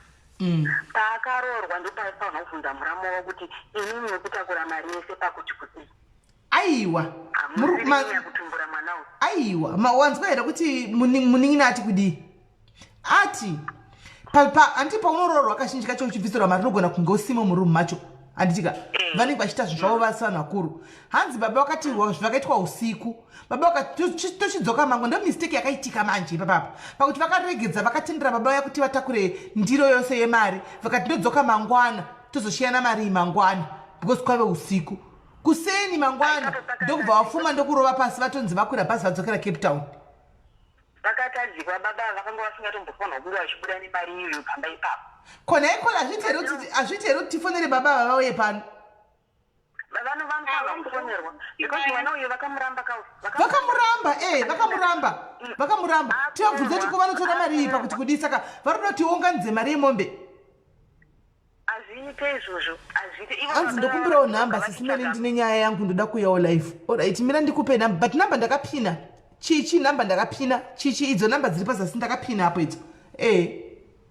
Ivo baba ava ndivo ngavachitenga mombe kana anything chekuchipana mainina. Ndakazvitarisa ininika kana vakambogona kushamura nebhegi rose rekeshi. Ndioni kuti vanoburitsa mari yekuti vatengere mombe. Maybe advert atingatopa mwana uyu ndeyekudai soka manje ari kuti naiye mari iri kunetsa. Munhu akaroorwawo hapana kuchaenda mumakicheni, mari kuti azowane kutumira mwana agozowane kutumira namaini paneza. Otherwise taingomuti de kana achikwanisa kunge aunganidze mari yemombe ikai angotenga mombe anopa namainini mombe yacho ichiredzwa sezvo vakamuchengeta, because zvoramba zvichingotaurwa nekusingaperi. SIS MELLY hakuna chivanhu chekuti mwana anopa amai yake ichiredzwa. Indakarerwa naambuya. Miraiti munzwe. Ndakarerwa naambuya ndofana kupa amai ambuya yangu chiredzwa chekuti ambuya makandirera. Asi uyu mwana uyu hafanira kupa amai vake chiredzwa. Chaanokwanisa kuita ngaatengera amai vake magumbezi kana achinge awana mari. Nezveupenyu hwakaomera munhu wese angotenga uyu chituni mwana uyu chituni amai kana amai dachiti kufugidzei unyarara. Kana chizenga awanawo mari yekuti avatengerawo kana hembe kana bhutsu zvaanenge angokwanisa, but ngaasazvidya mwoyo kuti ndoita sei ndovapa chiredzwa. Haafaniri kupa amai vake chiredzwa. Kupa amai vake vakamubereka chiredzwa kako munozviona zvichiita. Shona yacho inoda kuti tibatsirane kati tinyatsonzwisisa tibatsirane zvamukutotaura izvi. Andikati amai vakandibereka chiredzwa kai. Azviite kuti hata amai vakamubereka chiredzwa ngaavatengere ana amai vake ngaavatengere magumbezi ngaavafugidze nemagumbezi. Akakwanisa kuvatengera kana hembe kana mumwe musa kana akwanisa kuvatengera bhutsu ngaavape bhutsu, asi iye haakwanisi kuvapa chiredzwa. Asi muri right because kana even mai che panonyora hembe dzana mai papa yaka hasana mbona chinyora kuti mombe. Anditi andinoona vachinyora kuti ma2 piece masaizi ehembe. Handiti ndoona vachinyora mapoto kana zvichira zvichari anoona kana zvinonzi zvimachii iwayo ma2-in-1 majira kuti ndoda jira ndikurangarira isisuwo patakaroorwa kudhara patakabvisirwa maridzi, but ndakaona panga pane masaizi ehembe ma2 piece ndofunga akanotengwa here nechichira chainzi kuchichira chaichikwasa machiziva chaive nezvimauyu dzasuku chaitonga maziva iwayo chikwasa icho nemapoto eblaki ekangwa ekubikisai. Saka pamombe avatengere machari kana akakwanisa kuvatengera kana mapoto ungonovatenda kuti amai makandiyamura makandirera gumbeze iri fugai. because mombe inoenda imombe yeumai chete ndiyo yatinoziva isusu ende hapana kuzibvisira iyo yega mombe yake yeumai zvekuzvirora kola ndiri kunzwa uri kunzwa chimwe chandinoda kutaurira munin'ina unonzi confidence unozvipa confidence starts by loving yourself. Wakapindana mune zvakawanda, wakashungurudzika mune zvakawanda, asi at some point you have to let it go. You have to let it go. You have to find it in yourself kuti uvaregerere vakakutadzira. Tikakutaurira matambudziko mamwe atakapindana nawo kana zvatakambopindana nazvo kunin'inaka, unozoona kuti asinga yangu it was a walk in the park. Forgive and let it go. Kuramba wakachengeta pfundi iyoyo ndokuri kuita kuti uite BP. But manje ndiudzei kuti anoregerera sei vana mainini vachiti every time vane vachimurimainda kuti iwewe usatinetse kana kada kutaura navo sana mai hatina mari yako yatakadya iwe. Akawana problem yekuti haana wekutaura naye kanga asaudza ana mai vake. Because anoziva obviously she knows the response she's going to get from anana mai vavo. Kana aine mumwe munhu anokwanisa kutaura naye kana asahwira or something until avapa vana mai ava something to appease them. Kusvikira avapa kana chigumbeze kana chii ngaanyarare. Nekuti acharamba achitaurwa mashoko anomudzimbira kungoti iwewe wakati hatina kana chako chatakadya takakuchengeta pano hatina chaka chako chatakadya hauna chawakati. For now ngaanyarare kusvikira akwanisa kuvapa something. Ngaanyarare kuti zi ndine akambondiudza akati kill them with kindness. Ndizvozvo. Kill them with kindness. Ndizvozvo. Hapana chisingapere munhu, hakuna chisingapere chinobhururuka chinomhara. Zvichapfuura. It shall be well. Kana uchikwanisa kuzvinamatira kana uchikwanisa kutsvaga nokunamatira kuti ushungu dzako dzipere. Kuchema is good, zvinokubatsira dzimwe nguva ukambochema shungu dzinomboita shoma. Asi you have to start picking yourself up and gaining your confidence. Rudo rwausina kupiwa naamai uchirupa kuvana vako. Shower them with the love that you were not given. And life will go on. Zvichanaka munin'ina, usambochema, zvichanaka. Tinokunamatira and you see. Uchazotaura kuti ndakambonzwa pana sasimeli kuti zvichanaka ende zvichanaka. Baba vako avaka kutongosiyana nawo kana kutocheka ugama nawo kutongosiya zvakadaro. Asi naikola ndoda kubvunza kuti baba vagoni kurohwa here? Kurohwa? Vanorohwa? Vane ngozi here baba ukambovarekita chaiko? Aiwa baba ndiri rumuri rudzi rimwe chete. Baba kana atete tinorova nakusvitsana kumapena chaiko. Okay. Unozongokundigwa pasimba usanotovatamira vakadhakwa. Uzozokundigwa papawa. Papawa pane paunozokundigwa. Ngakambozivenga kuti ana baba. He was just a sperm donor akazoona mari akatora mari akaenda. Okay. Zvakaoma. Ngaasiyane nazvo. Asi I hope kuti zvichakufambira munin'ina zvichapfuura. It shall be well. Thank you, SIS. All right, thank you very much, Kola. Saka iwo washinza kamunin'ina. Hanzi izvo vatengere something. Iwo uri kuSouth Africa kunokuka kuZimbabwe kutora tenga machira zvataurwa izvi. Wobvunza kuti mama munopfeka boots size ani? Unogoziva zvimwe zvinhu zvedu zvokuno South Africa zvakati chipei. Wotenga zvako kana 2 pairs dzeboots, 2 pairs dzeboots kana ari anonzi mai mapumps aya. Wotenga ari mapumps iwo. Wotenga kana seti yemapoto mwe nomwe pote wovatumira wenyarira womira wakadaro. Anditi vamwe vacho irana kubvira vandakanyogara navo mwedzi nemwedzi tandi kuvapa chitenda.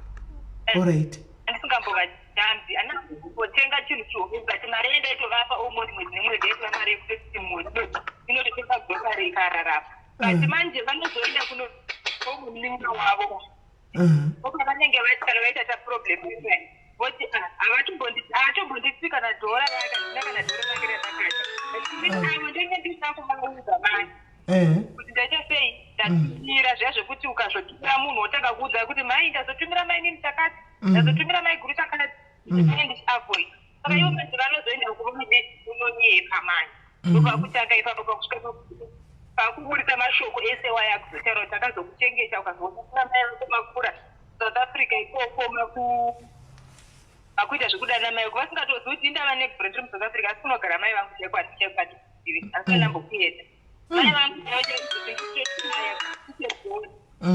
ndiri kutotadza ite mother to daughter iya relationship iri kutoramba Smelly ndikavaudza musi unoyi ndakavaudza ndikati mandikuita problem yemapundu kubuda mapundu kumeso musana chichiti kamwe ndikauti chii chiri kuitika vakangondipindura kuti hamene uchichaona vanogarepi vanogara kusaiti kwenyu ikokoko kuRustenburg saiti kokoko kunorthwest koko ndoko vari kushanda vatovana more than 25 years vari muSouth Africa mai vavo vane vamwe vanai vane mwana 1 saka une ukama here nemunin'ina wako iyi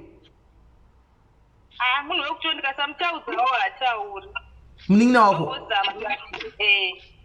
ndombozama but mwana wekuZimbabwe here kana kuti ndewekunoku akaitirwa ke ikoko but zveshona chichi anotoziva womutswana asi asi shona chaichiro kutonyora kutaura zvese anoziva anongozonditaudza kana mama vakarwara saizvozvo apa ndipo akatanga kutaudza kuti mama vari kurwara vakuramba kuzvipatara ndikati ivo ndiwo unotovanzwisisa zvitovamanikidza kuti uite sei tiende kuchipatara nokuti inini Smelly ndakadai handina munhu wokutaura naye hama handina baba vangu vekwamai vangu vacho handina ndongoriwo munhu wozvaka ko hausati wambosangana mai kuti umbonyatsogara navo pasi vabvunza kuti dambudziko riri papi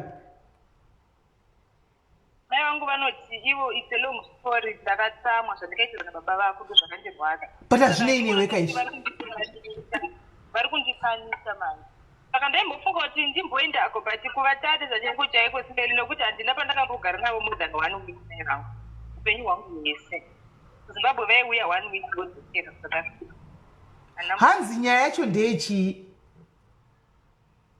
vanongoti hanzi zvandakaitirwa nababa vako zvinoda ndazvipira kuchitaura kona wandikwanzitaura saka iwe unokwana papi panyaya yezvavakaitirwa nababa vako handiziviwo yo ko vana hanzvadzi dzamai vako nasekuru vako havasi haukwanisi hauna ukama navo here kuti umbonyatso vataure nasisi vavo vakambozama vamwe vacho sekuru vakuru vanotosesera vakuda kutorovana vava vakaroorana here baba vako namai vako kana kuti vakapanguzvarwa iwewe chete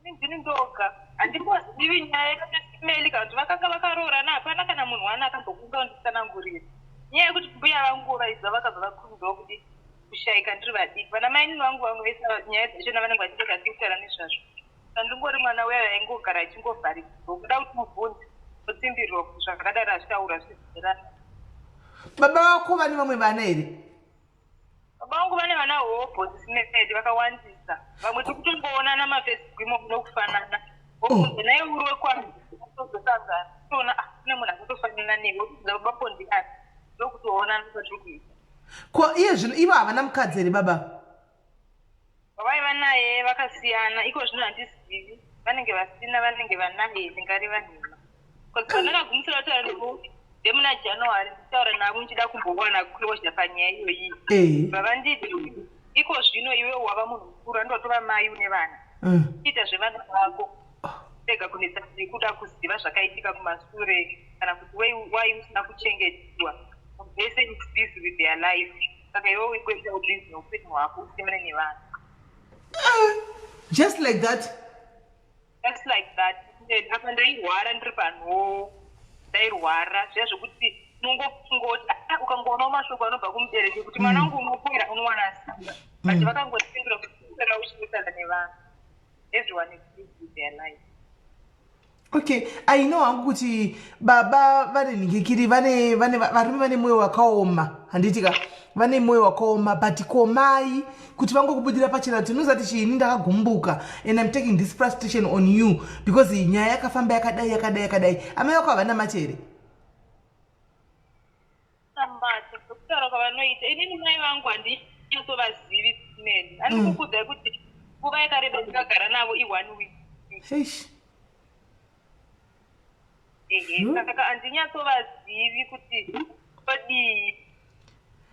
Saka umwe munhu wandakambotaura naye mumai vandinotiandira vazhinji tinofanirwa kumboenda kukwira bhazi woinda mumbonogara pasi muri pasina nokutebhaki mombotaurirana pamwe zvingakusunungura nokuti unotokuti ndo panobva ayaya sisimedi atinoti magenerational cases aya zvezvikokutevera nodizvo murume wandaigara naye ndakazosiyana last year iye wachona wemari yakatorwa iyi kandiroora zvaingoitika meretoga saka ndofunga kuti vamwe ndinoti panozopinda magenerational cases aya kuti zvinhu zvezvikokuteverai mugeneration yenyu zvichizoya kuvana vangu saka ndiri kuzama kuti ndione zvinotibatsira at least tisazoendawo kupi kuvana vangu nokuti iko zvinoda kunyatsonzwisisa simeli nokuti inini monditi mai ndoimajina kuti mai vangu vakagara makore ese vasingandioni but inini 3 months chedzo ndiri kuno South Africa mazamuna akadaigara ndichema kuvana vangu vati handirari ndisina kuponera vana vangu nokuti ndakanzwisisa kuzvara kunoita sei korwadza inini vangu vabereki vakandirasa wai ine mubvunzo wangu simeli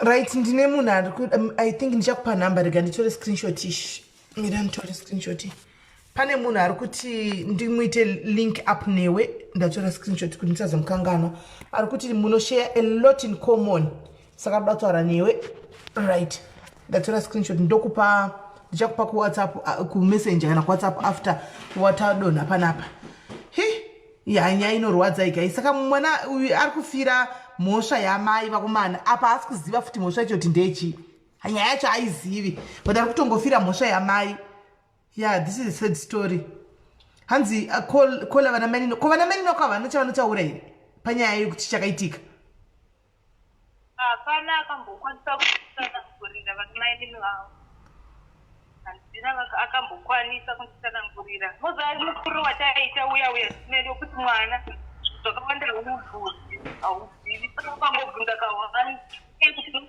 awo munhu anoratidza kuti anokupa nzeve dzake ndaingobva daita sei ndanyarara.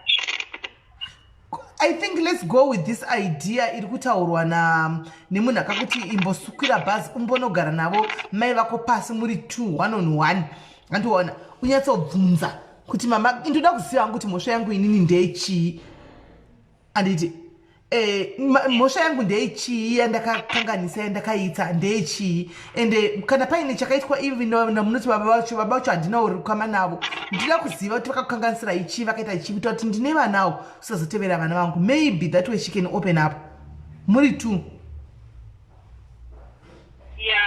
yakubvira mazuva nditenda ndinotaura navo nokuti meli zvakaoma ndikada kutanga kuzvitaura kubva kuzero kutati 1 ndofunga ndingatotaga kutana ndiri kungotenda hangu nemashoko enyama ndipa naita basa I think itaisa izvozvo kana vari kunoku let's hope kuti havasister born vekuti vanoramba kutaura mai vako I hope so handenge ndichikuudzai kana ndakwanisa kuenda kuti vari kuside kwenyu kokoko no northwest yekunoku kana kuti kunana bretsuku kana namafikeni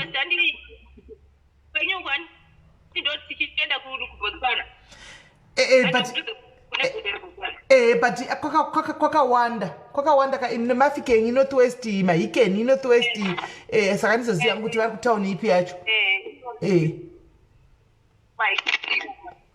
ita sekudaro utsvage time yekuti uindeko umbogara navo pasi tione kuti vanhu vanozvidii at least vakangoku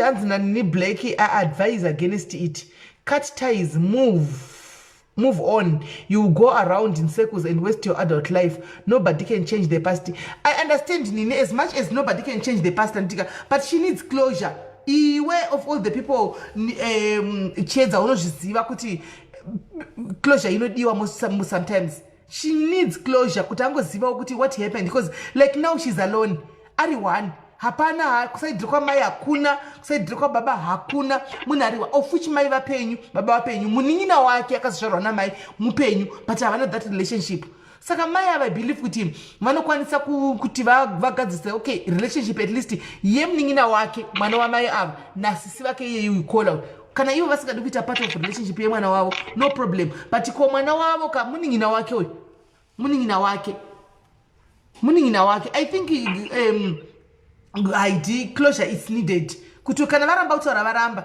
kana pamwe anogona kubuda kungoti unoziva kuti chi pamwe ini handisi comfortable because baba vako did this pamwe vakandirepa kana kuti vakaita sei kana kuti vakadii you never know vachazokutaurira vari ivo maybe pane zvinhu zviri deeper zviripo because all 29 years usingavazi uchivaona kuti ava varapa but vasina kana kamwoyo kekuti munhu wangu mwana wangu uyu pakaoma asina namenini wakagarako zvakanaka taigara iwo hedu bati mashoko tete ndo anongodhikurira nyaya yekuti mashoko ndo akanyanya kugara mumwoyo mangu avaitaura vana mainini vanotaura mai vangu vavo vanhu ivavo simedi kana makagara kugwera tikanyatsozoya diptanga kuemogona kufungati ingwe ndipasenemi chaichakudzai kutera ndeve kumarokesheni kuinkobaji mkoba 4 but vaizara kwese kwese kuti vaite zvakawanda uchazondiudza yo inge zvakaoma sikana anyway wish you the best titaura kuseri munin'ina toona nhamba dzangu wavainadzo toona kuti pamwe vana mainini vako kana vari vanhu vekuti toziva mutogona nguvapindawo vakataura ameni kana kuve tichiziva nyaya yacho pamwe togona kuve tichitoziva tikatokudza tirisi kuti ndevavava nyaya takambokurawo chihowo zvakati alright iri bom nin'ina sharp sure guys ndo zvinosangana nevanhu mukurarama mwana akakura 29 years vedu vemai vakaramba baba vakaramba vana kuchengeta mai havana kuchengeta akachengetwa nana mainini mashoko aingowa ndeko zvinakura arogwa baba yavatora chibhegi vatiza nechibhegi vaenda nacho handimaona chemari inosendera vasira namainini munoziva chereka veshoma panororwa munhu paya chero mari iyoyo ikanzi yaita shoma mari iyoyo but that satisfaction yekuti unongoziva kuti paiswa hapo 1000 rands asi vanhu vashiyana zviri equal it's enough manje greed ndo yakuita overtake most of the people iko zvinezvi muzimbabwe havana baba vakaramba mwana uyu vakati havasi mwana wavo vazonge vatora bhegi havo vatisa vainda hanimaona ndambona komende chiti yanini nachiti mamuine mari muplate kuti vangatora that little yoyo ninika kana family kangoziva kuti aureti ndo yakabviswa iyi $100 but takaita $20 ichi munhu panenge zvinenge zvichingogutsa munhu wese handichiona because havasi vese vanokwanisa kuzoafodha kubvisa mamiriyoni kana mathousands handi kunonzi munhu apedzi kurogwa kwanzi munhu apedzi kurogwa saka unogona kungobvizigwa iwe uchingobvizigwa mbechana kusvikira wazochembera kune vamwe ndakaona vakatobvizigwa mari dzekupedzisira vachembera vagumaura mai mwana vave kuma-8 years munhu otogwara otofa vabereki vechimbuya ichocho hanzvadzi dzanambuya ivavo ototi ati munhu ari kugwara kunoko kana akafa muzati hamuna kupedza kuroora imi chipepa chakare chakanguri chakare vanhu vakudhara vainyora pasi chipepa chakare chakanguri chapera muto kudhara chinenge chakangochengetwa chete chipepa ichocho kuti tinoda kuzobvunza mari yedu yenhingirikiri yeroora hanimaona saka vanozviita kola hello ndiri right uri seikona I just wanted to say kuna kola boy autara nyaya mama wake kuti people are saying kuti ngaende anotaura namai vake kuti she might get closure.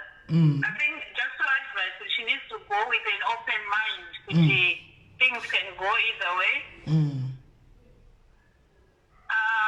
Personally inini I had a similar issue but the issue ya baba wangu so baba wangu didn't do anything and doesn't want to know. So because I've been so much trying to find closure in that, kuti you want a relationship or maybe kuti ninganzwe from him kuti saka chicha kaitika, why didn't he get involved? And I went coming from abroad. Then I spent and did what man do and tried to do that. But even with that, I even felt more rejected and more hurt after having done that. So up to now, I actually regret having tried to do that. Can try, but she needs to have an open mind with it. She may not get what she's expecting. And she must be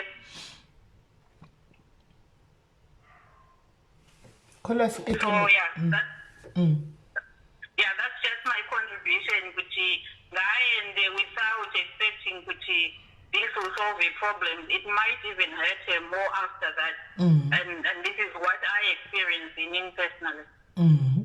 True. Well, that's just my short contribution. Thank you very much, Kola. Thank you for your contribution. Thank you. Kola Hanzisho. All right. Kola Hanzisho, I think enda kuna mai unotsvaga, but usaenda une my expectations ekuti nicharasvika unopiwa ma answers ese. Unogona kusvika voramba kutaura. Hanzi enda uchi expect anything because vanogona kuramba kutaura, vanogona kutaura newe. Andwana. Saka hanzi enda une open mind ekuti chero zvazvaita, chero zvavanduzi, chero zvavaita, chero vakabvuma kutaura ndizvozvo. Kana vasinawo kutaurawo ndikoko. Andiona. But I think just go and confront your mom muri to mutaurirana. Because hamungachinji munhu, sure you can't change somebody. 29 years. Mai mwana asingazive mai vake, asinga baba achingozati avo vachingo it's a long time anyway, but no one can stop reg. Apana mwana kwasa wabatsira. Iwe ndichiedza kuseka kuti ndikutaura kuti muna 8 years chachimbuya chobata mudonzvo. Zvanzazi zvidhara zvanasekuru zvanazo zvikati hauna kupedza kuroora. Ende madhara akare vaya vanochengeta zvimalisti izvo zvezvi. Vanochengeta zvimalisti zviya. Zvikanzi aiwa sure Cleo sure chokwadi vabereki vedu vanokwanisa kurasa matatu dhizi edzimba emba chaikura savatatu dhizi emba but chipepa cheroora harashi kweleokola kola mtu wadonze matatu dhizi emba anonzi arashaikwa ndichazivi ndakamaisa papi hazvina kutovakoshera asi bepa reroora vanochengeta rinenge rakavigwa meno rinenge riri pai rakachengwa mugaba rikaiswa ameno rinenge rakaiswa pai ameno rinenge riri pai but rinochengetwa ndo chokwadi ichocho chiripo. Bepa reroora rinochengetwa. Animaona. Asi mapepa emba vanogona kutomarasa. Saka panotonetsa. Ndo vabereki vedu vakare ava. Antimaona. Ndo vabereki vedu vakare ivava. Ndo zvavanoita. Hanzi daylight robbery. Aisi robbery. Havana kupedza kuroora. Robbery yei. Aisi robbery. Havana kupedza kuroora, munhu ngaapedzise kuroora. Wakagara munhu wagara naye mukazvara vana vacho vakazvarawo vana vavo pave nevazukuru wongotwa nokuti ndakabvisa tsvakirai kuno hauna kuroora, pedza kuroora. Hanzi kuroora hakuperi. Ndozvavanenge vachirevera vanhu vakuru panenge vachitaura kuti kuroora hakuperi, pfuma haipedzi kubhadhara. Ndozvavanenge vachirevera izvo zvizvi. Animaona. Kola, hello. Hello, Kola. SIS MELLY, taswera masera sei?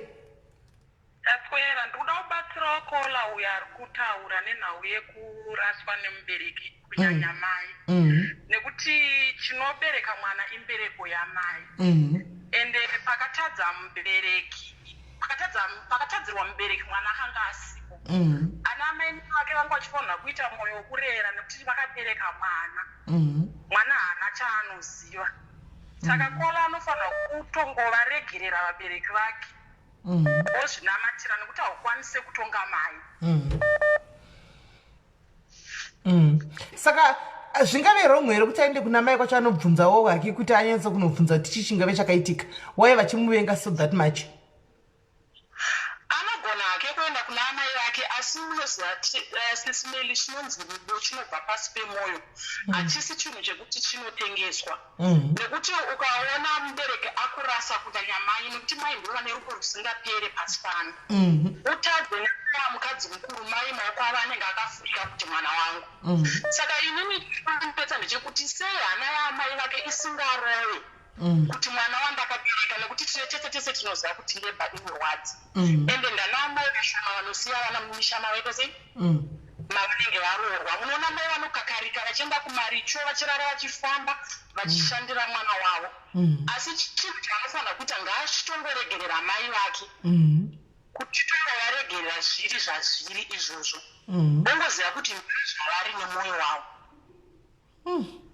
zvakaoma nekuti mwoyo yevanhu siyana handiti muri kuona zvakafanana naamai nini vakange variwo wrong somewhere nekuti ini chandinoti vakanga vari wrong somewhere kana nanasekuru vacho baba havaisatombofanira kubatiswa mari kupiwa pureti yemari nekuti havana kurera mwana baba ava vaifanira kutopiwa kana 10 cents yechirango nekuti vakanga vasina pavaita uyezve haakwanise kunoripa ana amainini vake nekuti ana amainini vaifanira kuwana mari yekurohwa kumwana wavo nemari dzemombe dzeumai saka nyaya yakola yakaoma ende munoziva kuti chinhu chinonzi kufuratirwa naamai chinhu chakaoma pasi pano ende especially varipo especially vari vapenyu andikuona tinofanira kutongomunamatira kola iye azvinamatire atange agona kuzviregerera iye atange upenyu hutsva tinoziva kuti zvinorema zvakaoma kana tese tisinyango tikada kudzitaura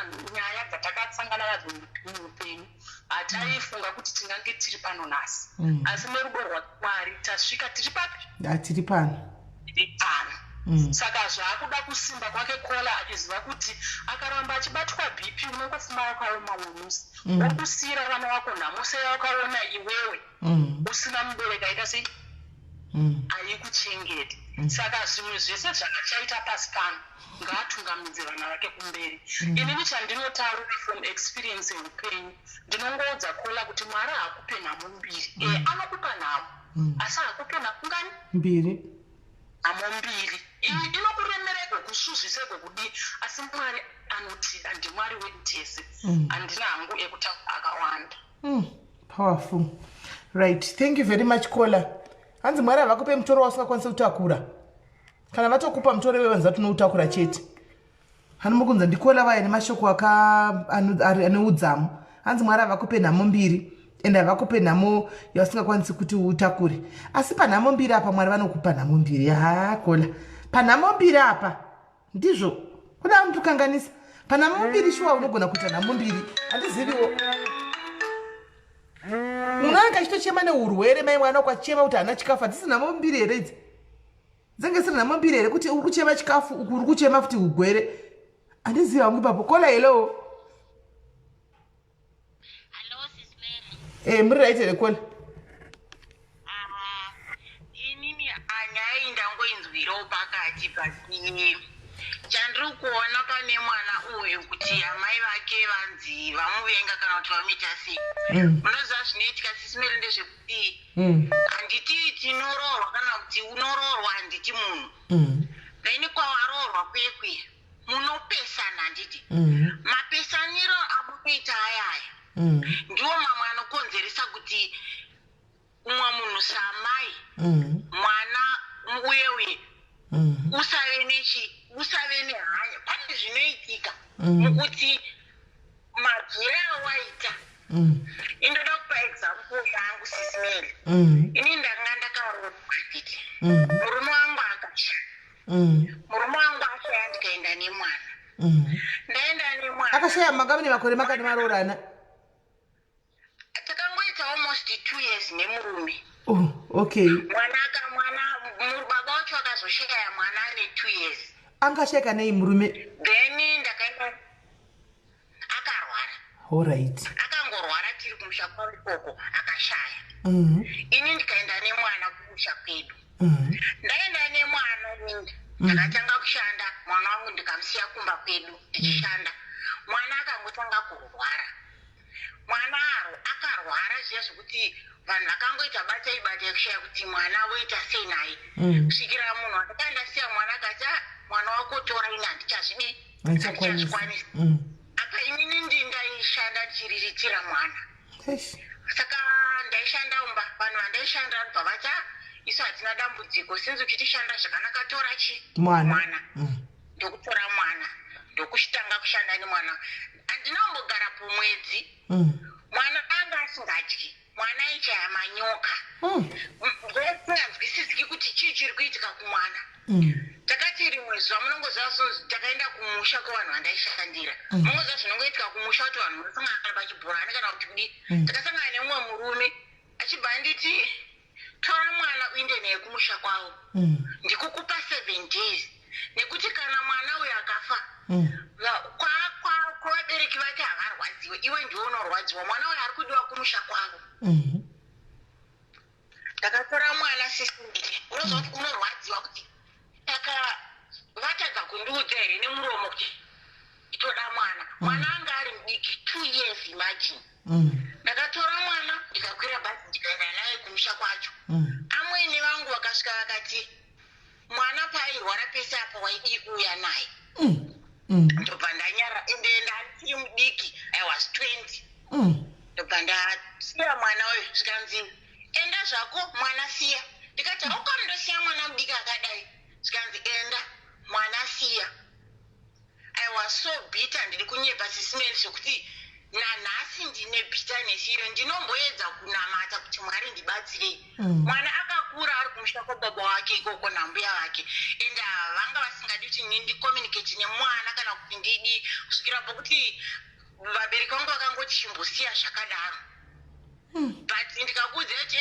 sisimeli mwana akura ike zvino mwana akura ini ndakatanga kucommunicata nemwana mwana akaudzwa kuti amai vako vakafa nenyaya yekuti panga pasina communication handiti but now right dakuita communication nemwana wangu mwana akaudzwa kuti amai vako vakafa mai vako vakauya vakakudhamba right zvakaro inini ndakangoti amene mwana akaroorwa last year ende ndaicommunicata nemwana ndakanda tomutumira mari yechikoro achindoda kudzokera kuchikoro ndakafoira ndikamutumira mari vamunini vacho vakatora mari vakadya havanambomba kana sendi ndikanyarara mwana akaroorwa akaita zvekutizira atizira ndobva andifonera akati mama ndaakumurume ndikati alright its fine kana wati zvechikoro hauchadiwa kuda zvekuwanikwa zvaunenge wangoita as long zvakakunakira mwana achibva akaroorwa zvakanaka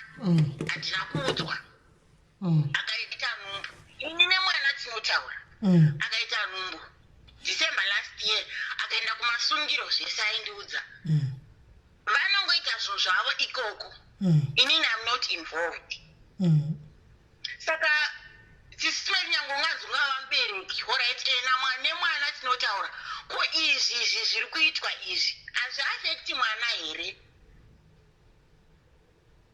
handiti muri kuona pandiri kutaura kuti zvinozoita kuti inini mubereki ndobva ndaramwa nekuti vanhu vanenge vachiita zvinhu zvavo as if handipo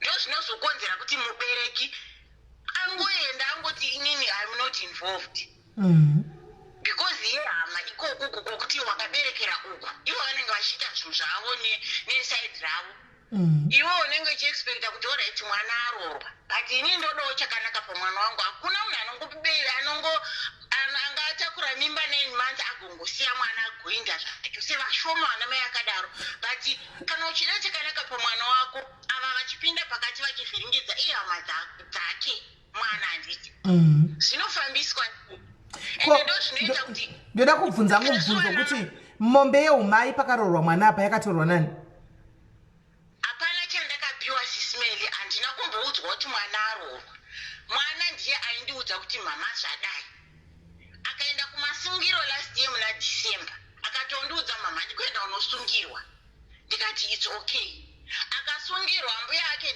zvese izvozvo ambuya ake ndivo vanotora zvisi ambuya ake vapenyu mai vababa ake handiti muri kuona inini ndakabereka ndorwadziwa ndakabereka hongu mwana ndakambosiya ndinoziva kuti pamwe ndakaa ndiri wrong ndakaa ndiri bit but now I want to be part of my child's life but ivo vachidai munhu wozonzi kanzi regerera kugumbukira mwana hakuiti hako but ko ava hama dzake ava vanodai ava handiti ndo vanenge vachitokonzeresa kuti inini ndozofuratirawo handiti muri kuona ndozvanangotiwo nditaure kuti uyu anonzi mai vake chichi tiri vana mai but zvimwe zvacho zvinokonzerwa nehama chaizvo kuti baba vauya mwana aroorwa baba votora mari mai vanogumbuka kunyange vakachengeta vacho vanonzwa sei handiti muri kuona ini zvetaura kudai wangu mwana akaroorwa akapisirwa mari akaenda kumasungiro zvese ndichiziziva handina kudedzwa handina kuudzwa temu yaakandiudza iye mwana achiti mama kune mbudzi yenyu yemasungiro ndikamuti handina chandakaudzwa plus handingavhunzi handiti ndati handingavhunzi inini ndobva imwe kazini yangu yati wadii kundobvunza bamunini vacho sinzi varova vanomboda kudii kutaura newe ndobva bamunini vacho vandifonera ndikavati ko imimi mwana makasungira chirudzii ini mai ndiripo ndataura kudaro vakabva vapindurudza mashoko bvavanoudza mwana kuti amai vako vataura kuti vari kuti kwawakaroorwa hakusiriko kwawakazoroorerwa hakusiriko mwana achibva andisendera meseji akati mama ko zviri kufamba sei lucky enough nandine mameseji mufoni mavo atanga tambotaura nyaya iyoyo ndikangofuwadhira mwana machi mameseji aya iye ndobva angondipindura kuti no inini handina saidi randinotora nekuti handizi kuti ari right neari wrong ndiani ndobva tangonyarira tikasiya zvakadaro ndo zvazviri nanhasi ini mwana havadi kuti ndikomunicate naye asi iye samai vake anoda but anosungirirwa nekuti hama dzababa wake dzinenge dzichimuti zvakati but mwana akura kana aroorwa iko zvino akura she's now able to make her own choices and her own decisions kuti ini mai vangu I want to be part of my mother's life handiti whether vachiziva kana vasingazivi anotori nekodzero kutovaudza kuti ndiri kuenda nona mai vangu handimona anotori nekodzero because ave kumba kwake ave mai akunyatsoziva kuti chinonzi mai chii handiti iye ave nemwanawo akunyatsoziva kuti chinonzi mai chakakosha handimona anotosimuka kutoti ndandiriko kwamai kana kusavapira kutozongonza kuti akaenda kwamai vangamudii hapana problem yako mukwasha handiti muri kuona mukwasha akafidwawo zvake handiti vanga vari kuno kusouth africa ndobva ndavati ndoda kuuya kuzokuona ndichireva mwana ndikataura nemurume wake mwana wako ndozouya ndodi ndokuona because handina kuda kungoti ndongomanyira kuita zvinhu plus hazvaita kuti ndingomanyira kungotaura nemukwasha ndairespect ndikataura nemurume wako kuti ini ndidi ndiuye ikoko akabva anditi isusu tine one room saka kuti muuye kunoku muzo ndikati aiwa ina handiuye ndichirara ndinokwira bhazi rangu remanheru ndosvika ikoko makuseni tosvikira tichionana ndodi ndodzoka murume wacho akati azviite why hapana mhinduro hapana chianongoti hazviite tete vacho hanzvadzi yababa wemwana wangu achibva ati hapana zvamunokwanisa kuita nekuti isu titori kumberi imi muri kumashuri but still it goes back kuti mwana can stand a ground mwana anokwanisa kumira chakutotaura kuti even kumuudza murume kuti chaonaka ione relationship nevarume nehama dzako inini why can I not have a relationship with my mom zvakaitika pakati pavo ini handizvizivi handina pandinokwana after all she's my mom handitika ini ndinotongoita relationship namai vangu kana ndichivada period kana singanditi vauye pano no problem ini ndichakwira bhazi ndoenda kunona mai vangu kwavanogara ane kodzero yekudaro because she's now a mother ane kodzero kudaro but iye zvino chandoona sisimerika ndechekuti anoita kunge munhu akasungwa kudai so haagoni kana kuvhoisa iye pachake kuti avhoise ataura somubereki unonyatsozviona kuti no izvi zvimaitirwa zviri kuita uyu haagoni kuvhoisa handiti muri kuona ndo zvinozotipa kuti tive uve nebhitanesi yemubereki kuti allright zvimwe zvese izvi handina basa nazvo ndandavaregerera ndapedza but what about now chii chiri kuita kuti mwana arambe akasungika kudai haasi free haana kusununguka kunyange kumurume kwacho ikoko haana handiti muri kuona ndo zvinotipa kuti ndinozoita bitanesi ndombotanga ndichitolareta but ndinozoita bita yekuti ini ndakazvarawo right zvimwe zvose zvakaitika why now zvisingagadzirike kuti zvinake nekuti inini kuti ndichiramba ndichiisa pressure kumwana iye ava kumurume ari kutongwa nemurume ane mashoko akabva nawo uko handiti muri kuona kwatete uko nyaya yacho iri tricky because mangwana ndipo panozoona mwana wenyu ari pano padiaris achiti nimai vangu vakandirasa havandichengeti havandidi ndizvozvo ndizvozvo munogona zongoshamisa pachibuda nyaya yekuti ndina mai vangu ini vantori muno South Africa vakandidhamba ndiri mwana mudiki vakandisendika chendana nambuya ndikazodai handimaona ende mototi hai voisi remwana wangu kaipi because nyaya dzacho dzinenge dziri tricky. Ndopane nyaya papa. Alright, sis Melly, maita basa. Thank you Nina. Hanzi ndine question for you. Handisi kuziya pane question mirai kudona. Hanzi pane munhu ane question yenyu. Bvunzai Lorraine, bvunza tinzwe. Asi marriage yemwana wenyu was it an arranged marriage? It was an arranged marriage. Akato majeza ndatumira mari. Oh, that's why. That's why. All right. And mukomana wacho atori munhu mukuru anga atori married before iye anga ari mudiki mazuva acho aenda kumurorwa ikoko iye anga achitori mudiki murume uyu anga achitori munhu akatomborora atori nemwana wake. Oh, ndosaka achiteerera kudaro even nemukwasha ndosaka chiku because iye arranged marriage saka zvese zviri kubva uku zvinenge zvichikontrolewa. Sure. Pari tricky pakaipa. Pati mwana ngauyaone uraiti amai vake ikoko. Kutongozvisa kuna Mwari kutongo. Mwana vari kuti hanzi makasirei mwana. Vaiga mwana havana kusiya. Mwana irwara. Handitika akakura achirwara mushure mekunge baba vemwana vashaika vakabva vainda vadzokera kumusha kwanga akaroorwa vakaenda nemwana ane 2 years.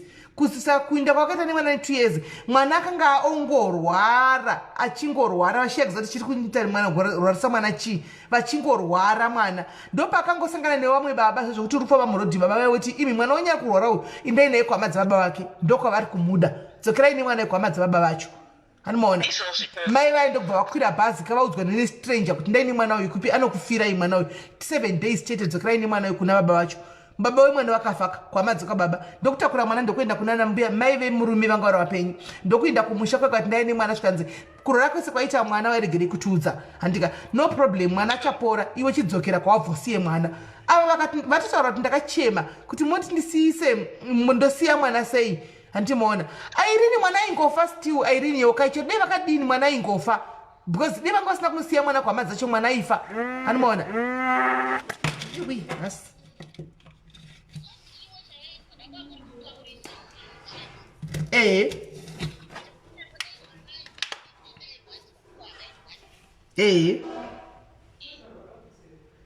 saka vasiya mwana kudaro paya vasiya mwana kudaro ikoko handiti vanzi vasiya mwana kudaro ikoko ndopavakanzi izvo chindedzokera usiye mwana ndokusiyiswa kwavakaita mwana ari koko but kukura kwakaita mwana kwese vanhu vanga singasabvumidzwe any communication any contact nemwana uyu handiri kunzwisisa ndonyaya yacho iyoyo havana kusiya vachida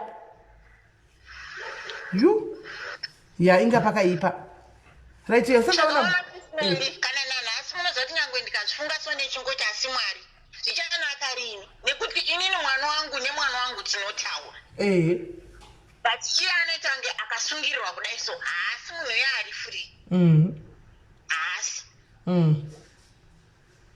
saka ipapapo pane ndozvandangaisarwa kuti ndozvinozobva kuti isusu ana mai unova nebitterness mukati mako kuti saka chirudzi chiri kuitika chizozodii nekuti unenge wakazara sisimeli nekuti inini pandakaenda ndikanoona amai vangu ndakavaudza ndikati amai ini mwana wangu akaroorwa zvakafamba zvikadai mai vangu vakati vanozviitirei izvo zvakadaro so zvakashata but pamwe vanhu vanenge vane zvavanovimba navo ende chekuvaita panenge pasina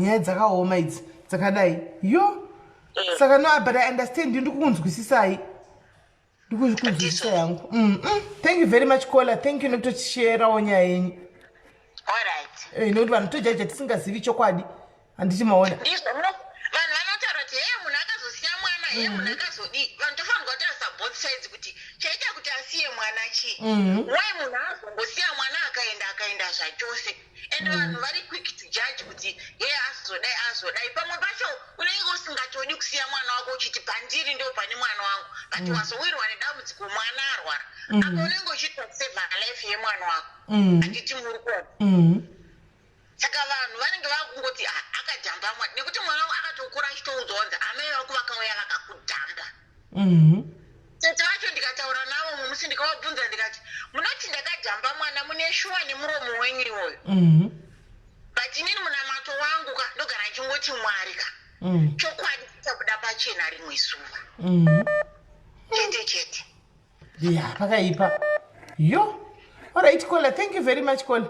Regai titori vamwe vari kufona ava yo guys munozati chika regai ndimbobvunza hangu handisi kutora side hold on Kola, hold on ndoda mbobvunzawo guys hatisi kutora side handitika mai ava let's take case yamai vabvava mai ava mwana wavo ari kurwara zvokuti achazivi kuti waita sei nemwana handiti vosangana nestranger murodhi yoti dzokerai nemwana kuna baba vake uyu handitika mwana ari kurwara kubva pakabvako mwana hana rugare mwana hana peace ari kurwara handiti iwe uri kuziva kuti nebhindikana nemwana ndikosa kusevha life yemwana wangu handiti woti kwanzi unenge uchisingazivi kuti nditofundisirwa kana kuti ndezvechokwadi because chamboita kuti mwana uyo arwara unenge wakupanikawo mwe wekubereka wotakura mwana uenda naye kune vabereki vekuhama dzemwana mwana usvika vapia onzi chi konzi mwana obva apora same time konzi wairegere kuya nemwana nguva chisiya mwana pano ukafunga maybe guro rako wakanga waona kumasure mwana achiita unaye unongoti alright ndikusiya kuhama dzababa vake there's nothing wrong with that pane kuti mwana wangu asafe ndichiona regai ndisiye kuhama dzababa vacho as long as achimuchengeta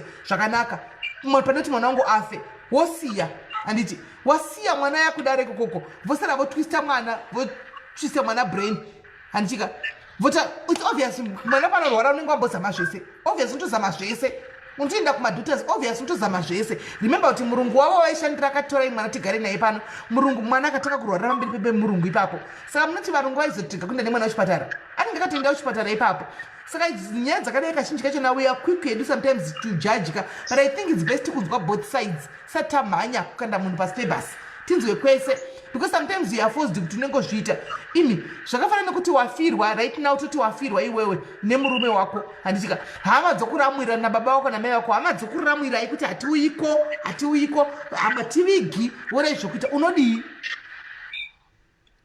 unodii